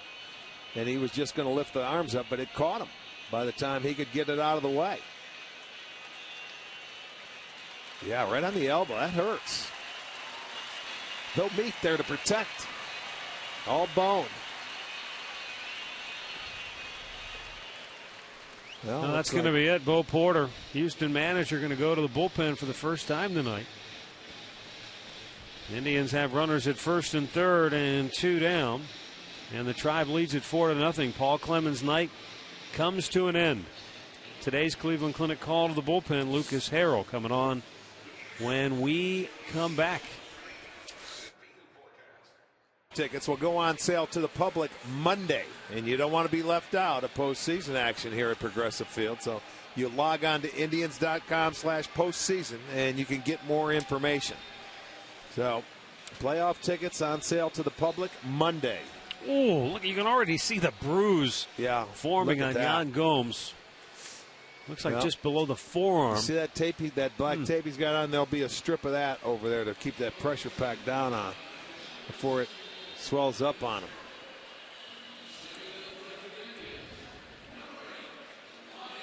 Lucas Harrell coming on now for the Astros. 35th time he started, 22 games. 6-16 record.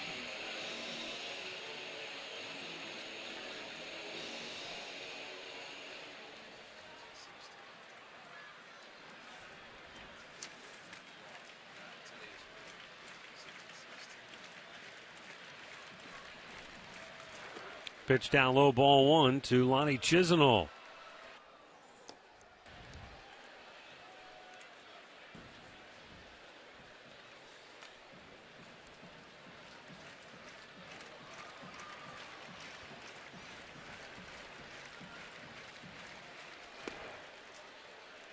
Two balls, no strikes.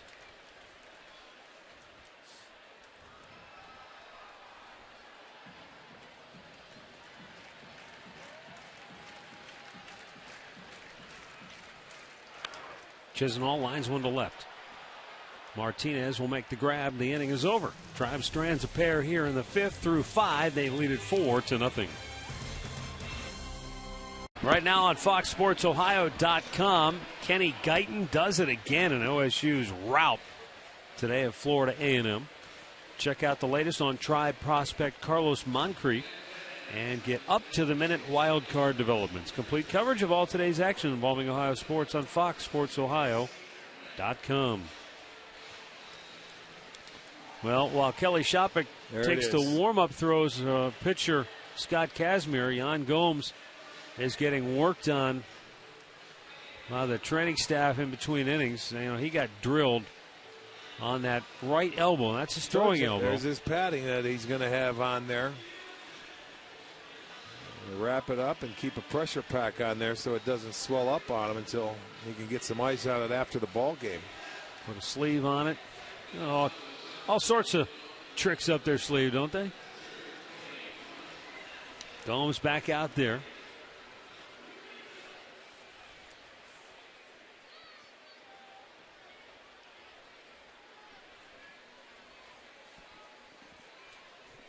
Cody Clark will lead off for Houston. Then Jonathan Villar and Jose Altuve.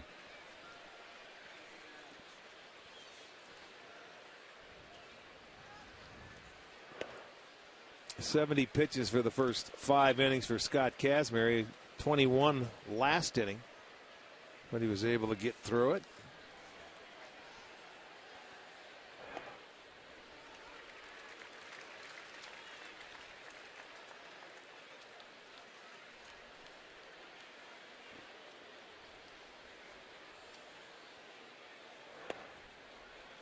Boy, he locked him up.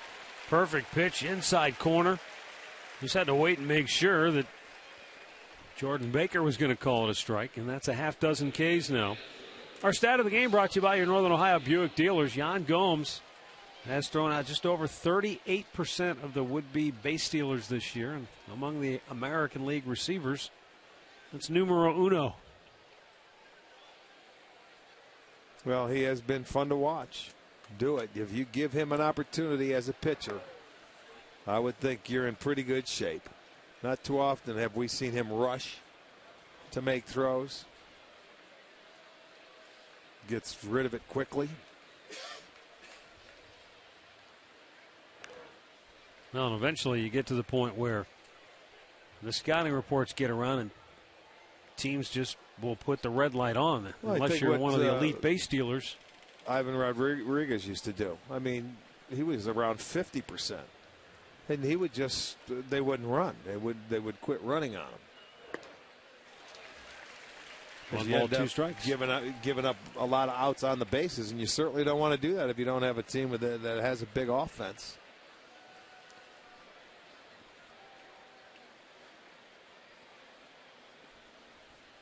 One-two pitch.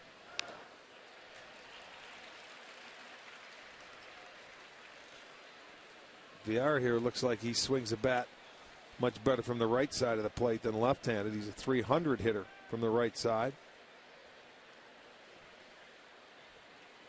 But just 42 at bats. Swung out and missed. Kazmir tied him up. 7 strikeouts. He's fanned back-to-back hitters now for the second time in the game. Now, speaking of Jan Gomes throwing out runners, quick feet, nice and a pick quick there release. By Cabrera. This guy thought it got away. No chance. And another one that's picked off. And he likes to throw. Guys that have good arms always do, though. They want to show it off. You've got an arm like his, you'd show it off, too.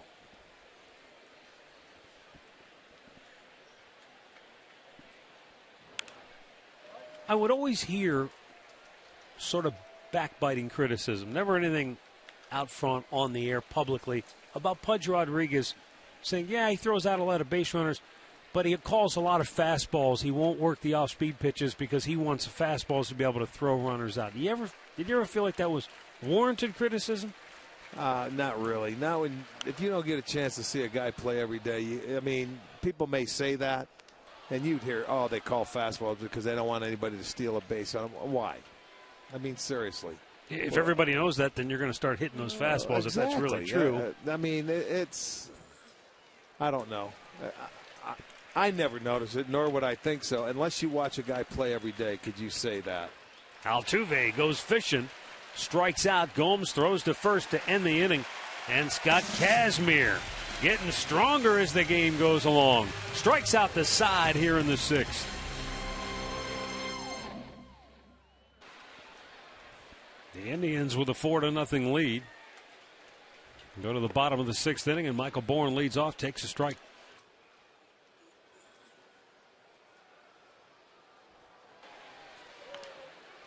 Little tapper towards first. Bourne will be erased out, number one.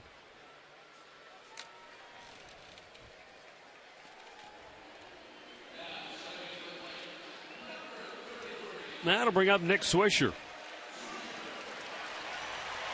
He's been on base all three times tonight. Singled and scored in the first.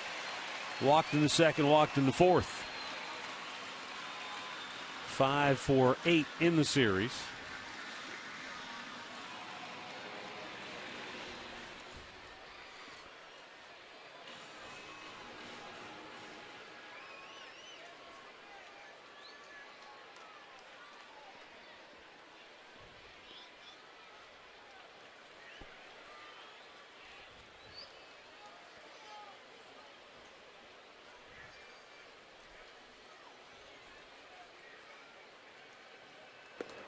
A little bit outside, 2-0.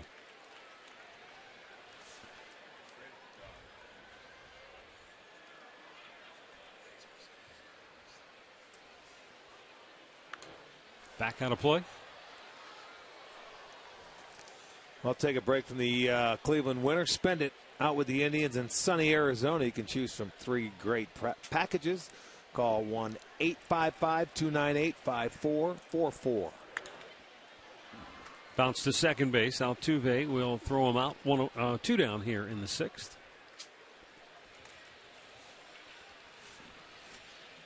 And that'll bring up Jason Kipnis.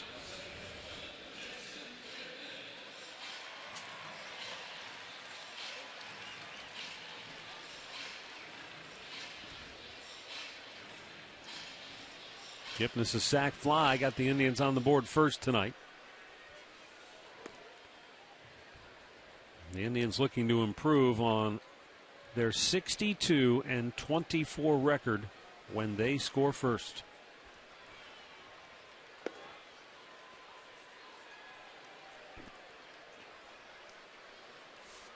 Speaking of scoring first, Texas scored first and they've added to it. They lead Kansas City 3-0 at Kauffman Stadium. Tell you one thing about Lucas Harrell, he doesn't mess around, does he? He gets the ball, stays on the rubber, let's go. Off the plate, Harrell backpedals. He's got it. And he threw him, pulled him off the bag, though, with the throw. He had time to stop. Yeah. Maybe set himself. He tried to throw on the move, and I agree with you. He had more time than he thought. He felt he had to move back and get rid of it quickly. He could have gathered himself for a step and still been able to get Kipnis. But he pulls Carter off the bag. It'll go as a base hit as he was backpedaling. But it was a nice play. Harrell got off the mound, athletically. He just threw the ball off balance. And you can see C.B. Buckner saying, no. He was off the base. Oh, it's an error. No base hit. It's an error. Carlos Santana 0 for 3 on the night will be the batter. Third straight time that Santana has batted with 2 outs and a runner on base. Batter with the bases loaded in the second and first and second in the fourth.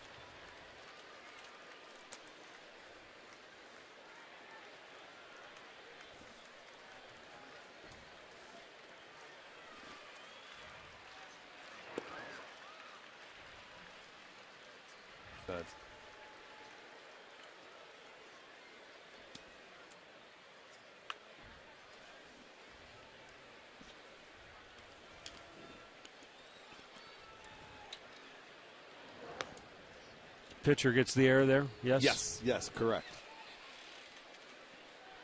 Well, I thought it could have went any way, to be honest with you. He's backpedaling. Not an easy play. Should it have been made? I think so. Santana again. He's been fooled a couple of times tonight. Nice changeup right there. That bottom just dropped out of it.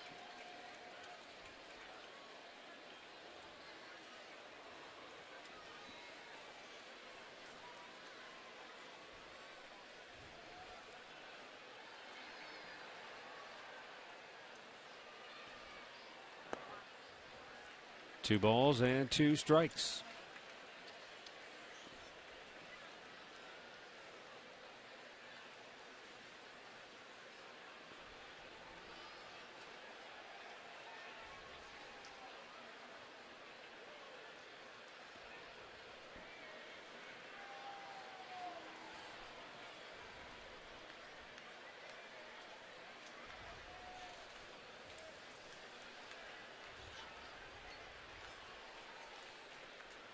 Another throw over, and once again Jason back safely with a dive. Yeah, he just wants to make sure with two strikes here that he doesn't steal the base. Trying to get himself in scoring position. He's going to keep an eye on him, and that's what you do with base stealers. Santana again out on his front foot, reaching for it. Going to be a close play. Nicely done by Altuve. Bare hand shovel flip to first ends the inning. 6 complete, 4-0 Cleveland. By Panini's with 18 locations in Northeast Ohio, and by Levin.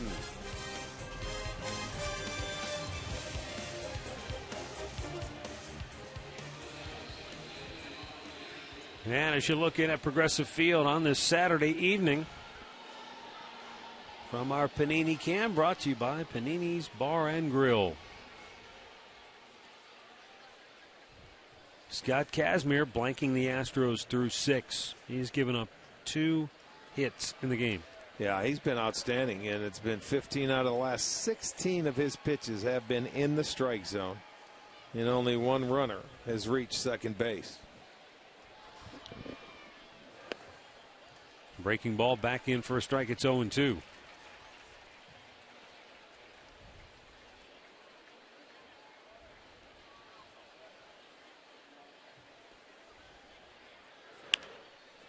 Hit on the ground to short.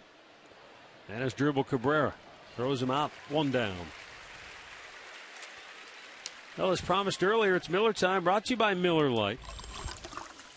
Scott Kazmir has struck out 8 on the night. At least 1 in every inning but the 5th. And he struck out the side in the 6th inning. Yeah, he's been dealing, man. He's right back. Look at that. He's hitting, moving it around. Fastball, changeup, slider, and has been very good tonight. In the hole, a base hit in the left field off the bat of Chris Carter. Well, and he has 2 of the 3 hits.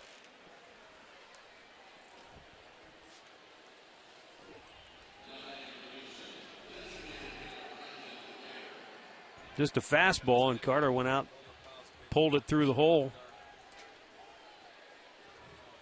So 1 on, 1 out for Brandon Laird.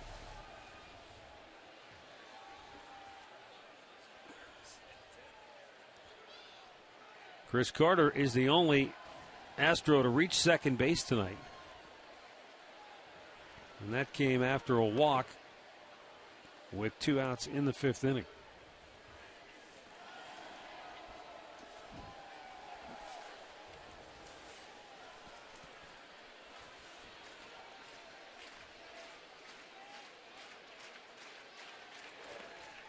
Downstairs, 2-0.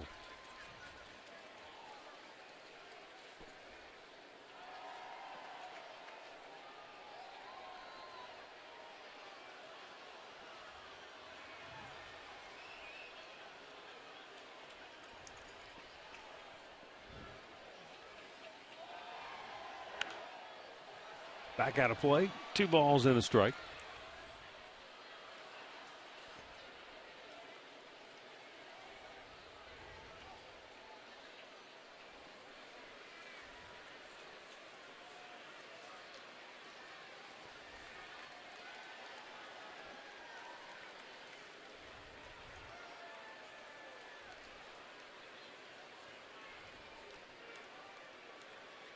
Mentioned before, Brandon Laird is the younger brother of Gerald Laird. He was also originally drafted by the Indians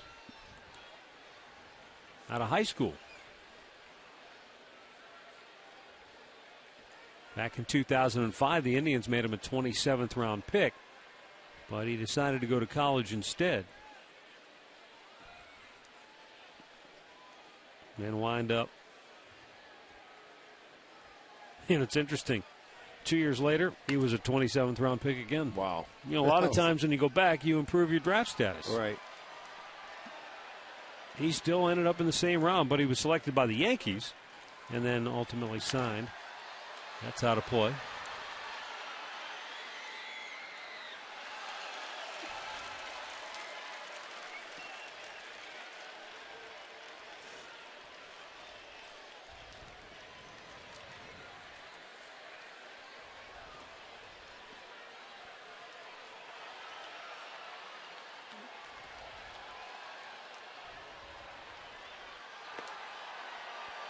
Foul tipped off the bat into the glove. The strikeout will be number 9 for Kazmir. Brandon Laird saying no way. In fact, I think he's trying to say it hit his hand.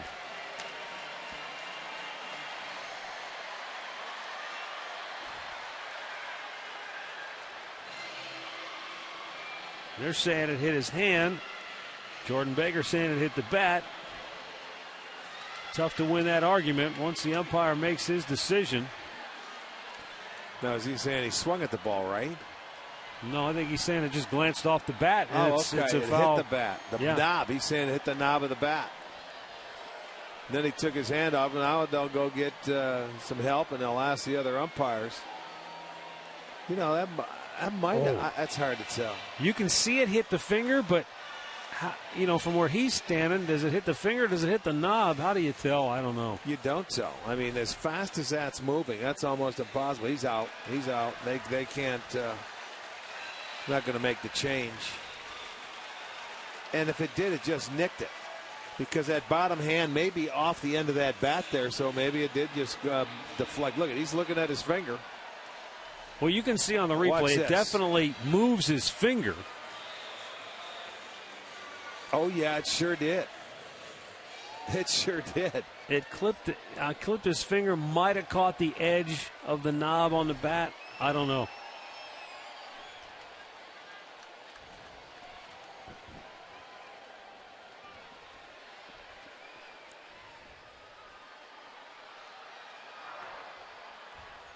Two down. And J.D. Martinez 0 for 2 is the batter.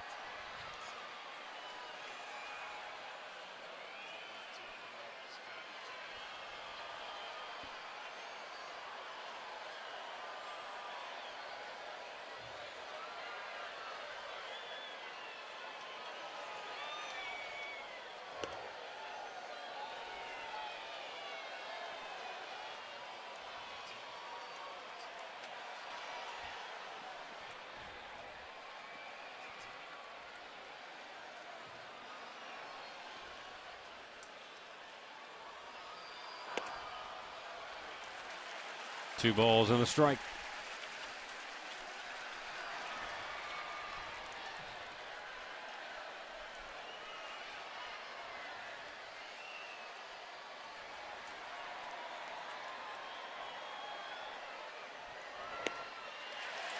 Martinez, a big swing and a miss, and the count evens at 2-2.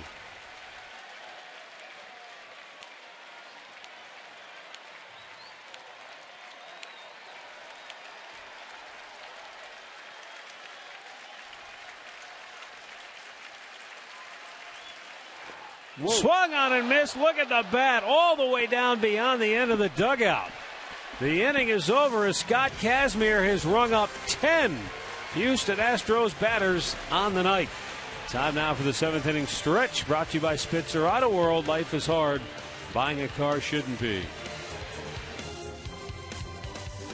Well, the Indians with a 4-0 lead. They jumped on the Astros in the first for 3. Added a run in the fourth. And Scott Kazmir has made it stand up with 7 zeros on the night. He has struck out 10 Houston batters. Lucas Harrell came on to get the final out of the fifth inning, worked a scoreless sixth. Michael Brantley leading off the seventh. His two-run homer in the first made it 3-0 Indians.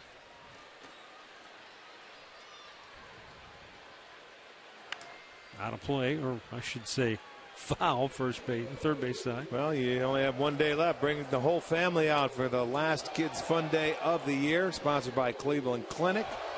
Go to Indians.com and get your tickets.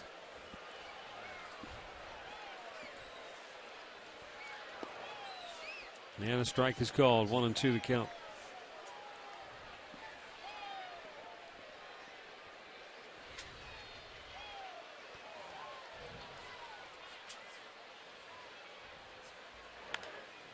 Bounce toward short. VR makes the play. One down. We'll go back to the Hyundai Studios right now for an in-game update with Al Pulaski.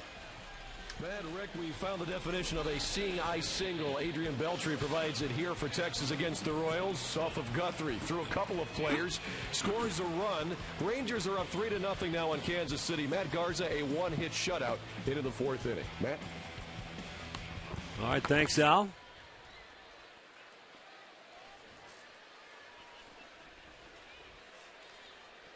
The Indians a half game in front of Texas for a wild card spot, and as Dribble Cabrera laces a single into right center field. His third hit of the night. Well, a good swing. He went off the left field wall, and now this time he gets out there and pulls this pitch into right center. Nice swing. Cabrera with 3 hits tonight. The Indians with 9 as a team. So, as Dribble's had a good night.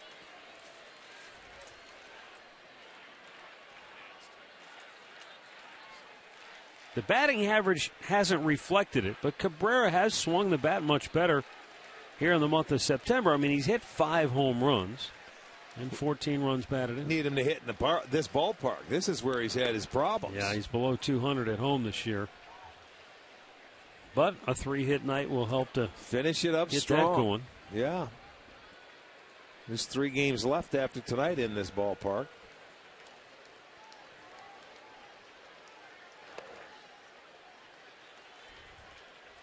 Indians and Astros wrap up the series tomorrow with a 1 o'clock start. We'll have it for you here on Sports Time Ohio. Then the Indians will be off on Monday.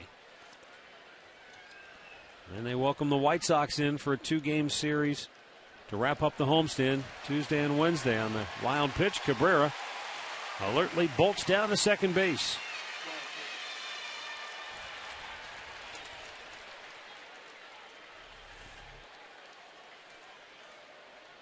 Little breaking ball. That was, a real short hop that goes off the glove of Clark.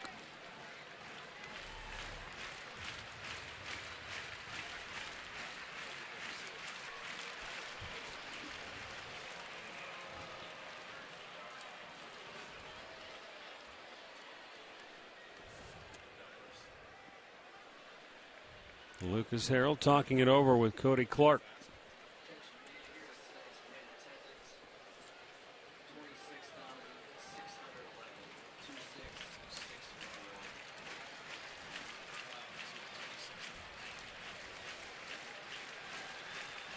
Now the 2-1 is downstairs. 3 balls in the strike.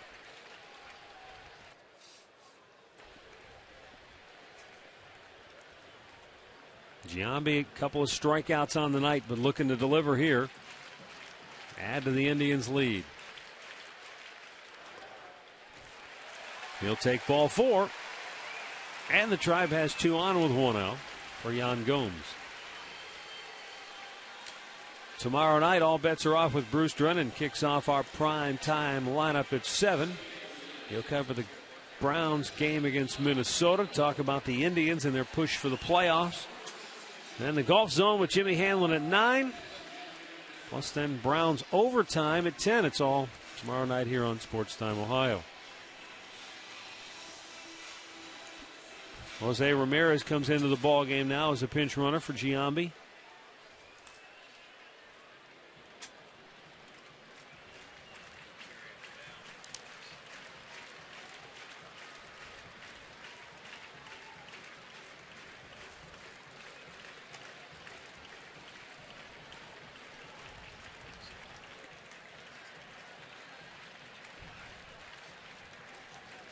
Gomes doubled and scored in the fourth.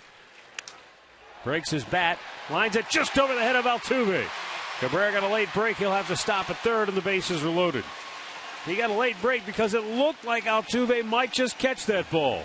Well, I'll tell you what, if you got to challenge anybody on the field to hit it over his head, he tested the right guy. Altuve, what's he, 5'5", 5'6"? Yep. And I mean, you can see it is just out of reach. It jammed him. Gomes hit it in a perfect spot, and you can see he gives every bit of effort to get up and catch that ball. He's just not tall enough. It'll go as a base hit for Gomes. That's number 10, and it will load the bases now with one out for the Indians to add on. Yeah, it's almost as if Cabrera was smiling because he knew there's no way Altuve could get up high enough to catch that ball. He's 5'5". He gives it all he has, but you can't put in what Mother Nature left out.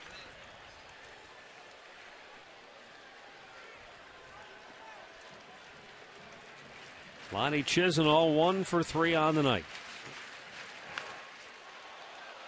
Wow, stepped on the plate. There's an out. Double play. Wow. Double play ends the inning. We'll go to the 8th. 4-0 Cleveland. Authority of the Cleveland Indians and may not be reproduced or retransmitted in any form. And the accounts and descriptions of this game may not be disseminated without the express written consent of the Cleveland Indians.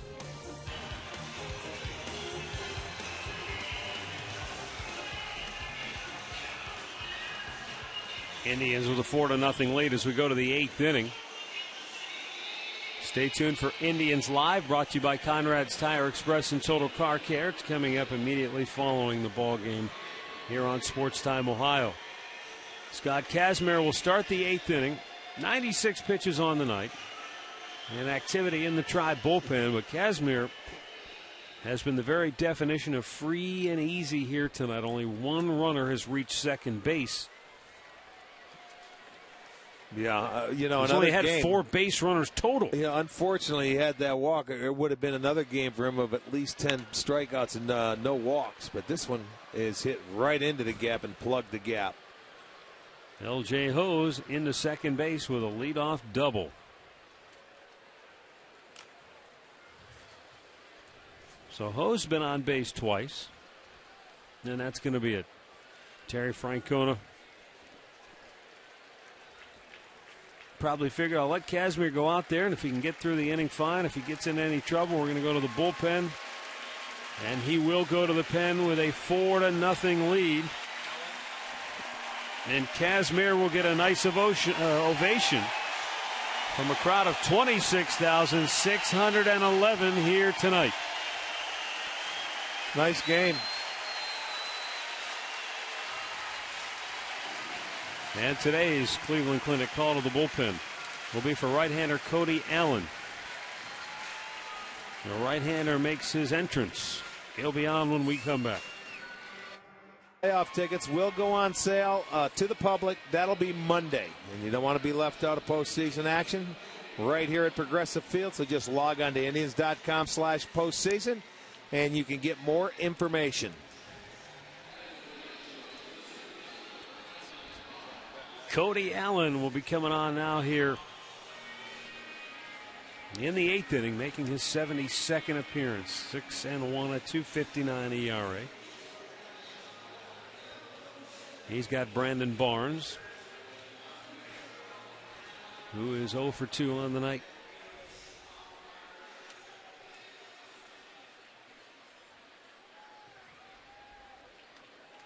Yeah, they can smile in there now. What a nice night for Kazmir. 4 hits in his 7 innings. Lifted foul down the right side. That's going to make its way into the seats. Out of play.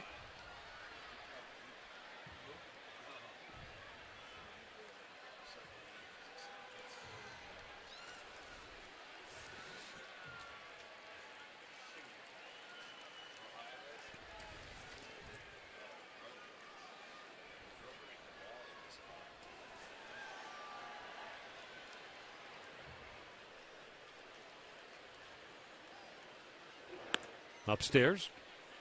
1 ball, 1 strike.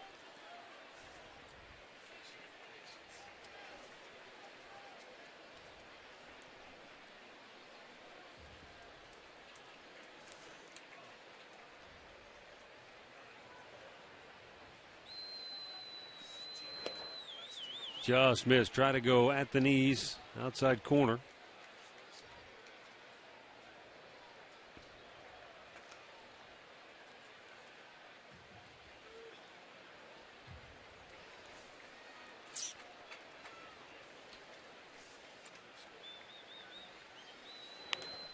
That's out of play.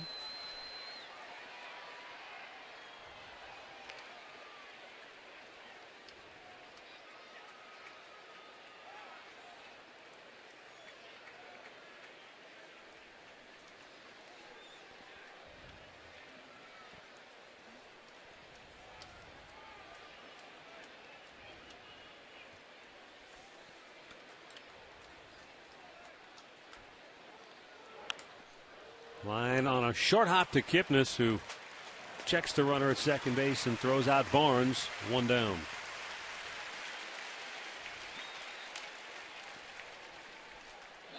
Time now to get the answer to the AT&T trivia question. Last Indians pitcher to win a game as a teenager. It's got to be before the 70s. I'm trying to think. I can't come up with anything right now. Sudden Sam. Couple of wins at the Born age on of this 19. day. Happy birthday, Sam. Left-hander that people talk about how good his stuff was. They say it was as good as anybody in the games. He had 4 pitches. Unbelievable.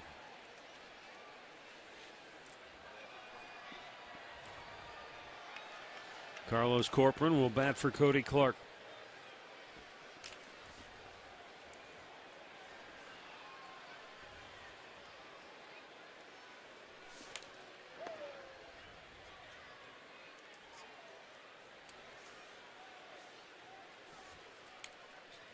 One on, one out here in the 8th inning.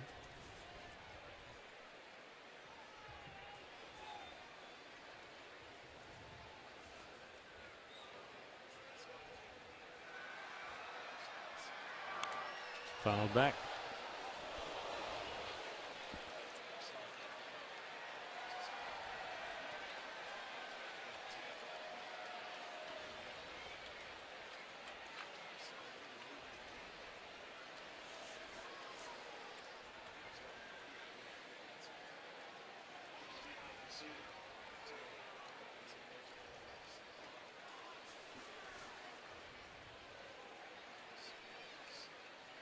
Corcoran awaiting the 1-1. Swing and a miss.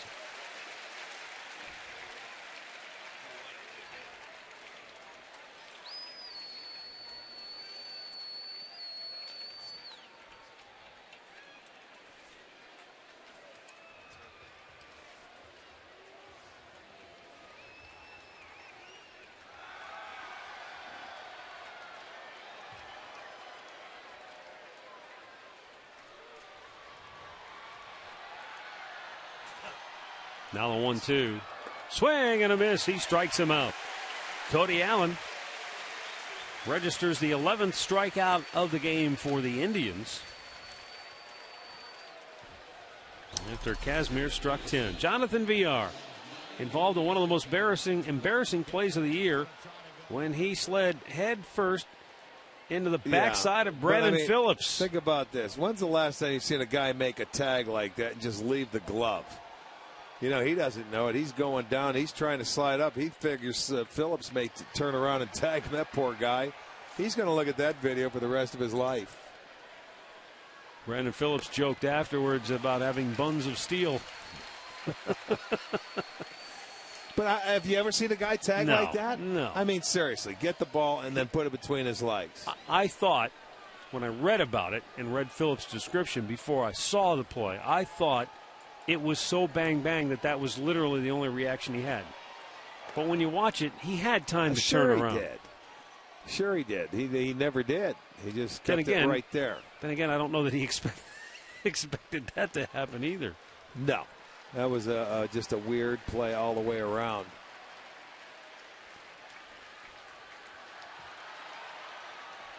Now the 1-1. And Villar swinging a miss.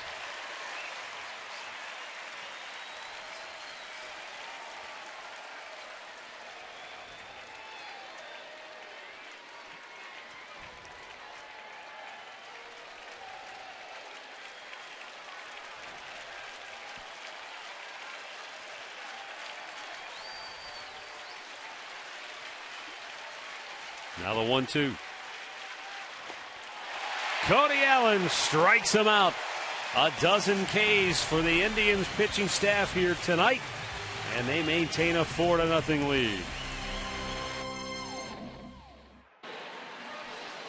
The Indians lead this game by a score of 4-0. And here in the bottom of the 8th, you see Carlos Corcoran staying in the ball game behind the plate after he pinch hit for the catcher, Cody Clark. Michael Bourne leading off, takes a strike from Lucas Harrell. Harrell has worked 2 1/3 innings of scoreless relief. He got out of a jam in the 7th, though. Bases loaded, 1 out, and Lonnie Chisenhall hit one about 4 inches in front of the plate.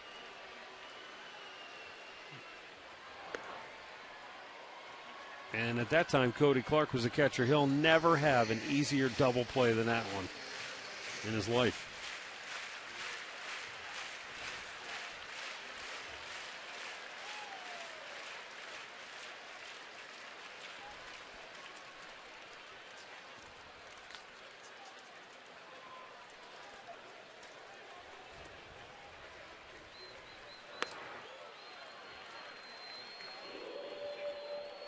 Scott Kazmir did a tremendous job for the Indians tonight. Michael Bourne draws a walk.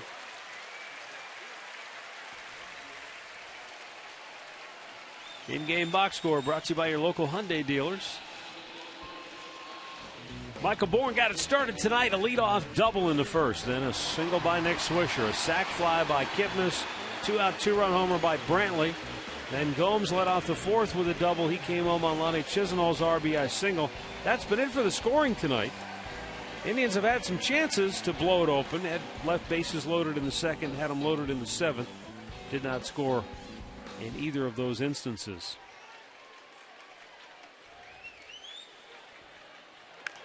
Swisher bangs one foul out of play. Swisher, the man of the hour here tonight. Yes, he is. Stepped forward and offered to pay for the fireworks. Hope to get some fans in here, and it worked. 26,611 came in here tonight. And they've seen a pretty good ball game by the Indians. Up 4-0.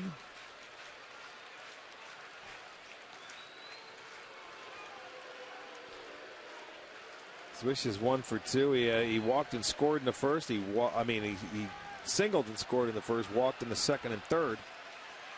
And then grounded out. He'd like to put a cap around and start the fireworks show early. That's outside. See, Corcoran was set up off the plate.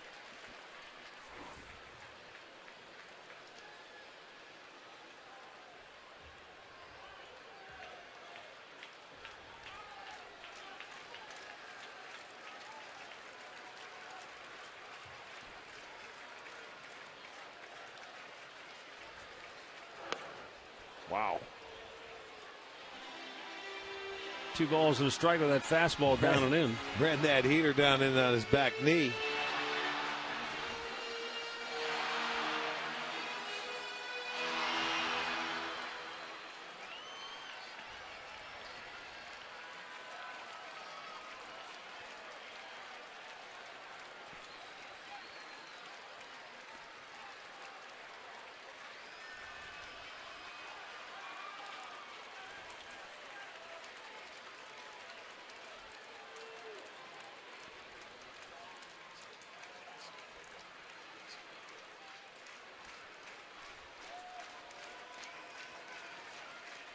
Two-one pitch, swung out and missed. 2-2 the count.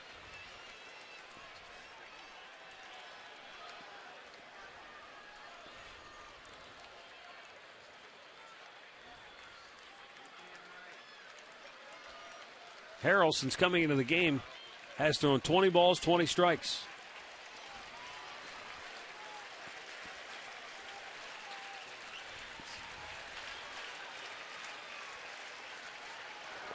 Down on the dirt, full count.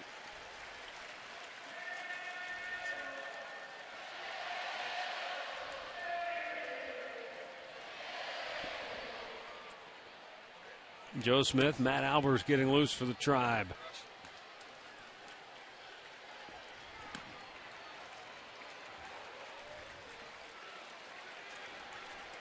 Swisher awaiting the 3-2 pitch. Bourne takes off. It's banged to first, and all Carter has to do is step on the bag. One away.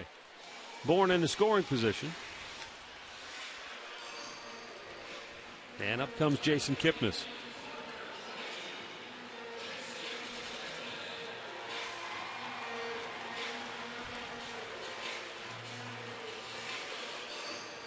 Kipnis drove in a run with a sac fly in the first, walked in the second, struck out on the fourth, and reached on an error in the sixth.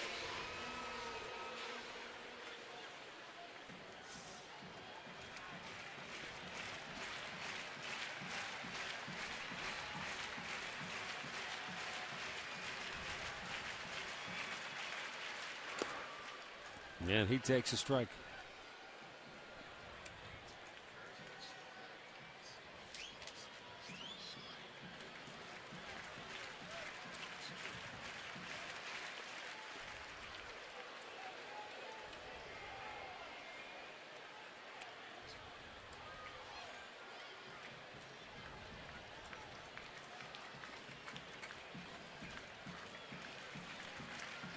Oakland continues to lead Minnesota at home 8-1.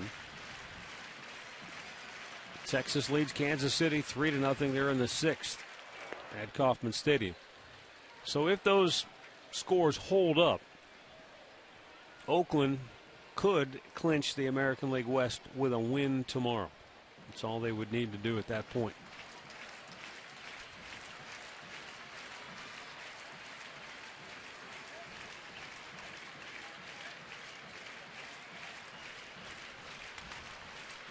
Now the 1-2 pitch.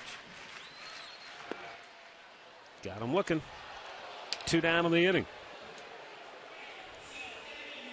And that will bring up Carlos Santana, who is 0 for 4 tonight and just 1 for 10 in the series. And that's the first strikeout for Lucas Harrell since he came into the ballgame with 2 outs back in the 5th inning.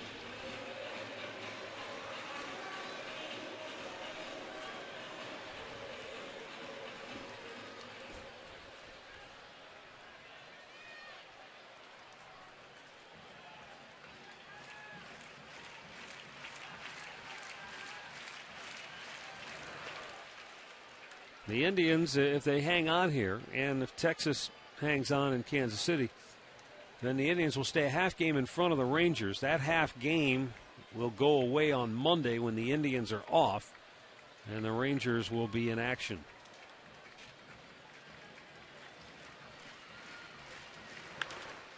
Driven fouled on the left side. So that'll certainly be interesting watching for Indians fans Monday, because depending on what happens tomorrow, that could either increase the Indians' lead or. Well, right. They get to enjoy their last day off of the year. Everybody else is pretty much playing their way through it. The Yankees will have off too. Santana out of plate on the right side.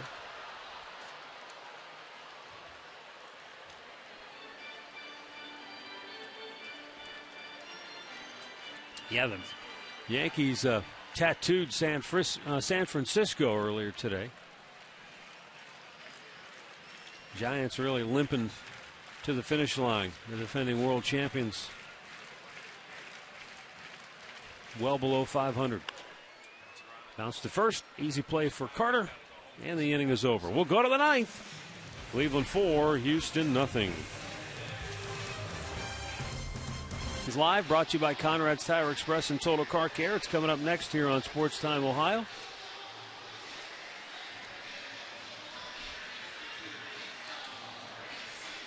Now on to pitch for the Indians here in the ninth inning, Joe Smith. Smith on for the 67th time this year. 6 up, 2 down, a 2.26 ERA. And he's got the 2, 3, and 4 hitters due up for Houston. Defensively now, Nick Swisher goes from right field into first base, taking over for Carlos Santana. And Matt Carson is into the ballgame now defensively in right field.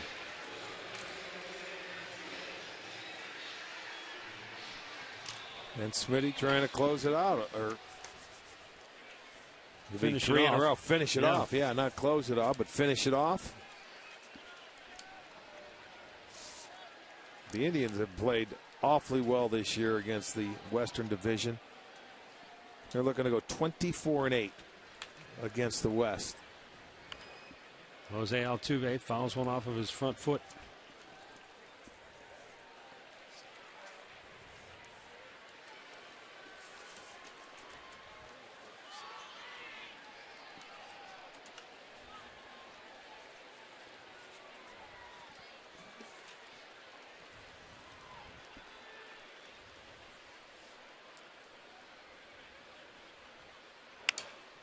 Ground ball to short as Dribble Cabrera throws him out and one away.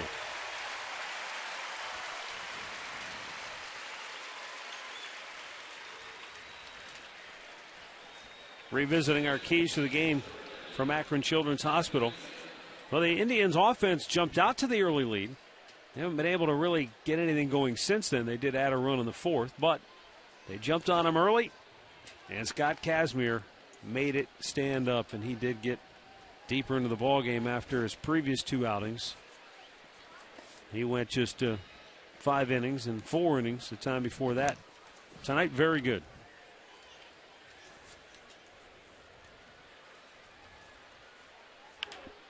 Another bouncer to short as Dribble Cabrera again sets and throws.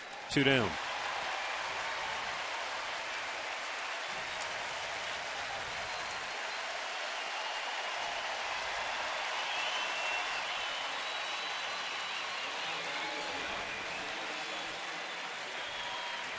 Well, this Saturday night crowd revved up now. Over 26,000 here tonight. And the Indians did not disappoint. Very efficient, business-like quality about them tonight. They came out early, jumped on the Astros. Scott Kazmir effectively dismantled their lineup tonight. And Carter sends one pretty well. Deep center field. Bourne back. He's running out of room, and it is gone. There'll be no shutout tonight as Chris Carter launches his 28th home run of the year and gives him RBI number 78 on the season. And the big guy has his 3rd hit of the night as well. Wow. Utah and his 18th road home run. That's 28 on the year, and it's a strong man, and you can see that ball straight up out over the plate. Gave him a little swinging room, and this one goes all the way into that Indians bullpen. So it's a 4-1 game.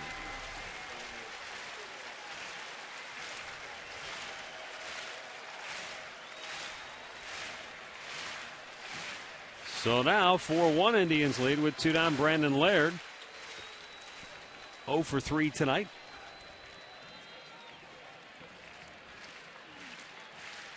No, I beg your pardon. Mark Krause is pinch hitting here. Krause chased one in the dirt.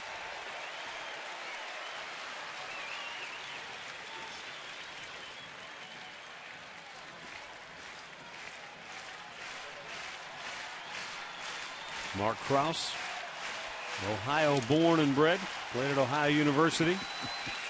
Big guy with power. Swing and a miss, a ball and 2 strikes.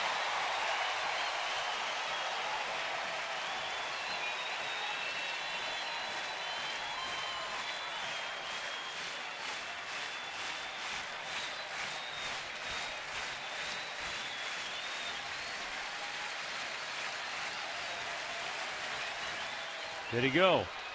He did not.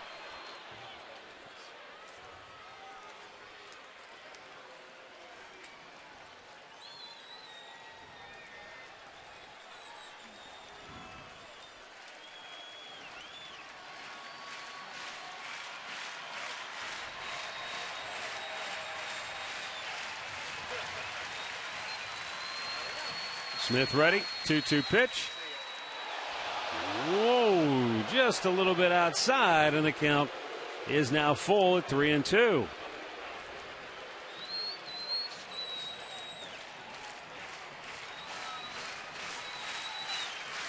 Payoff pitch. Upstairs, it got away from him. Ball 4.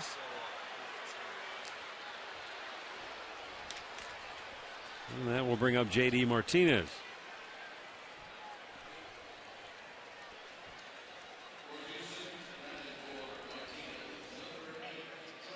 Now we'll get another pinch hitter. And it's going to be Trevor Crowe who will hit for J.D. Martinez.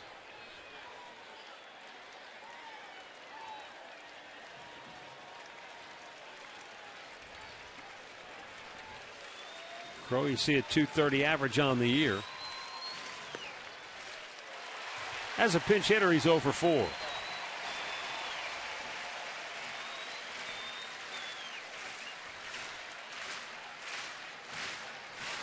Chris Perez, just in case, getting up in the Indians bullpen. The 0-1 pitch. Missed with it. 1 ball, 1 strike.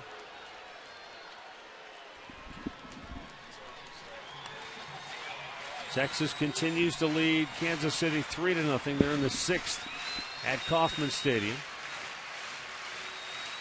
Tampa Bay already won, beating Baltimore earlier. Fouled back out of play.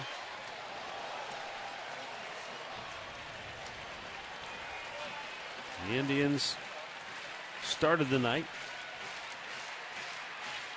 with a half-game lead over the Rangers in the wild card race.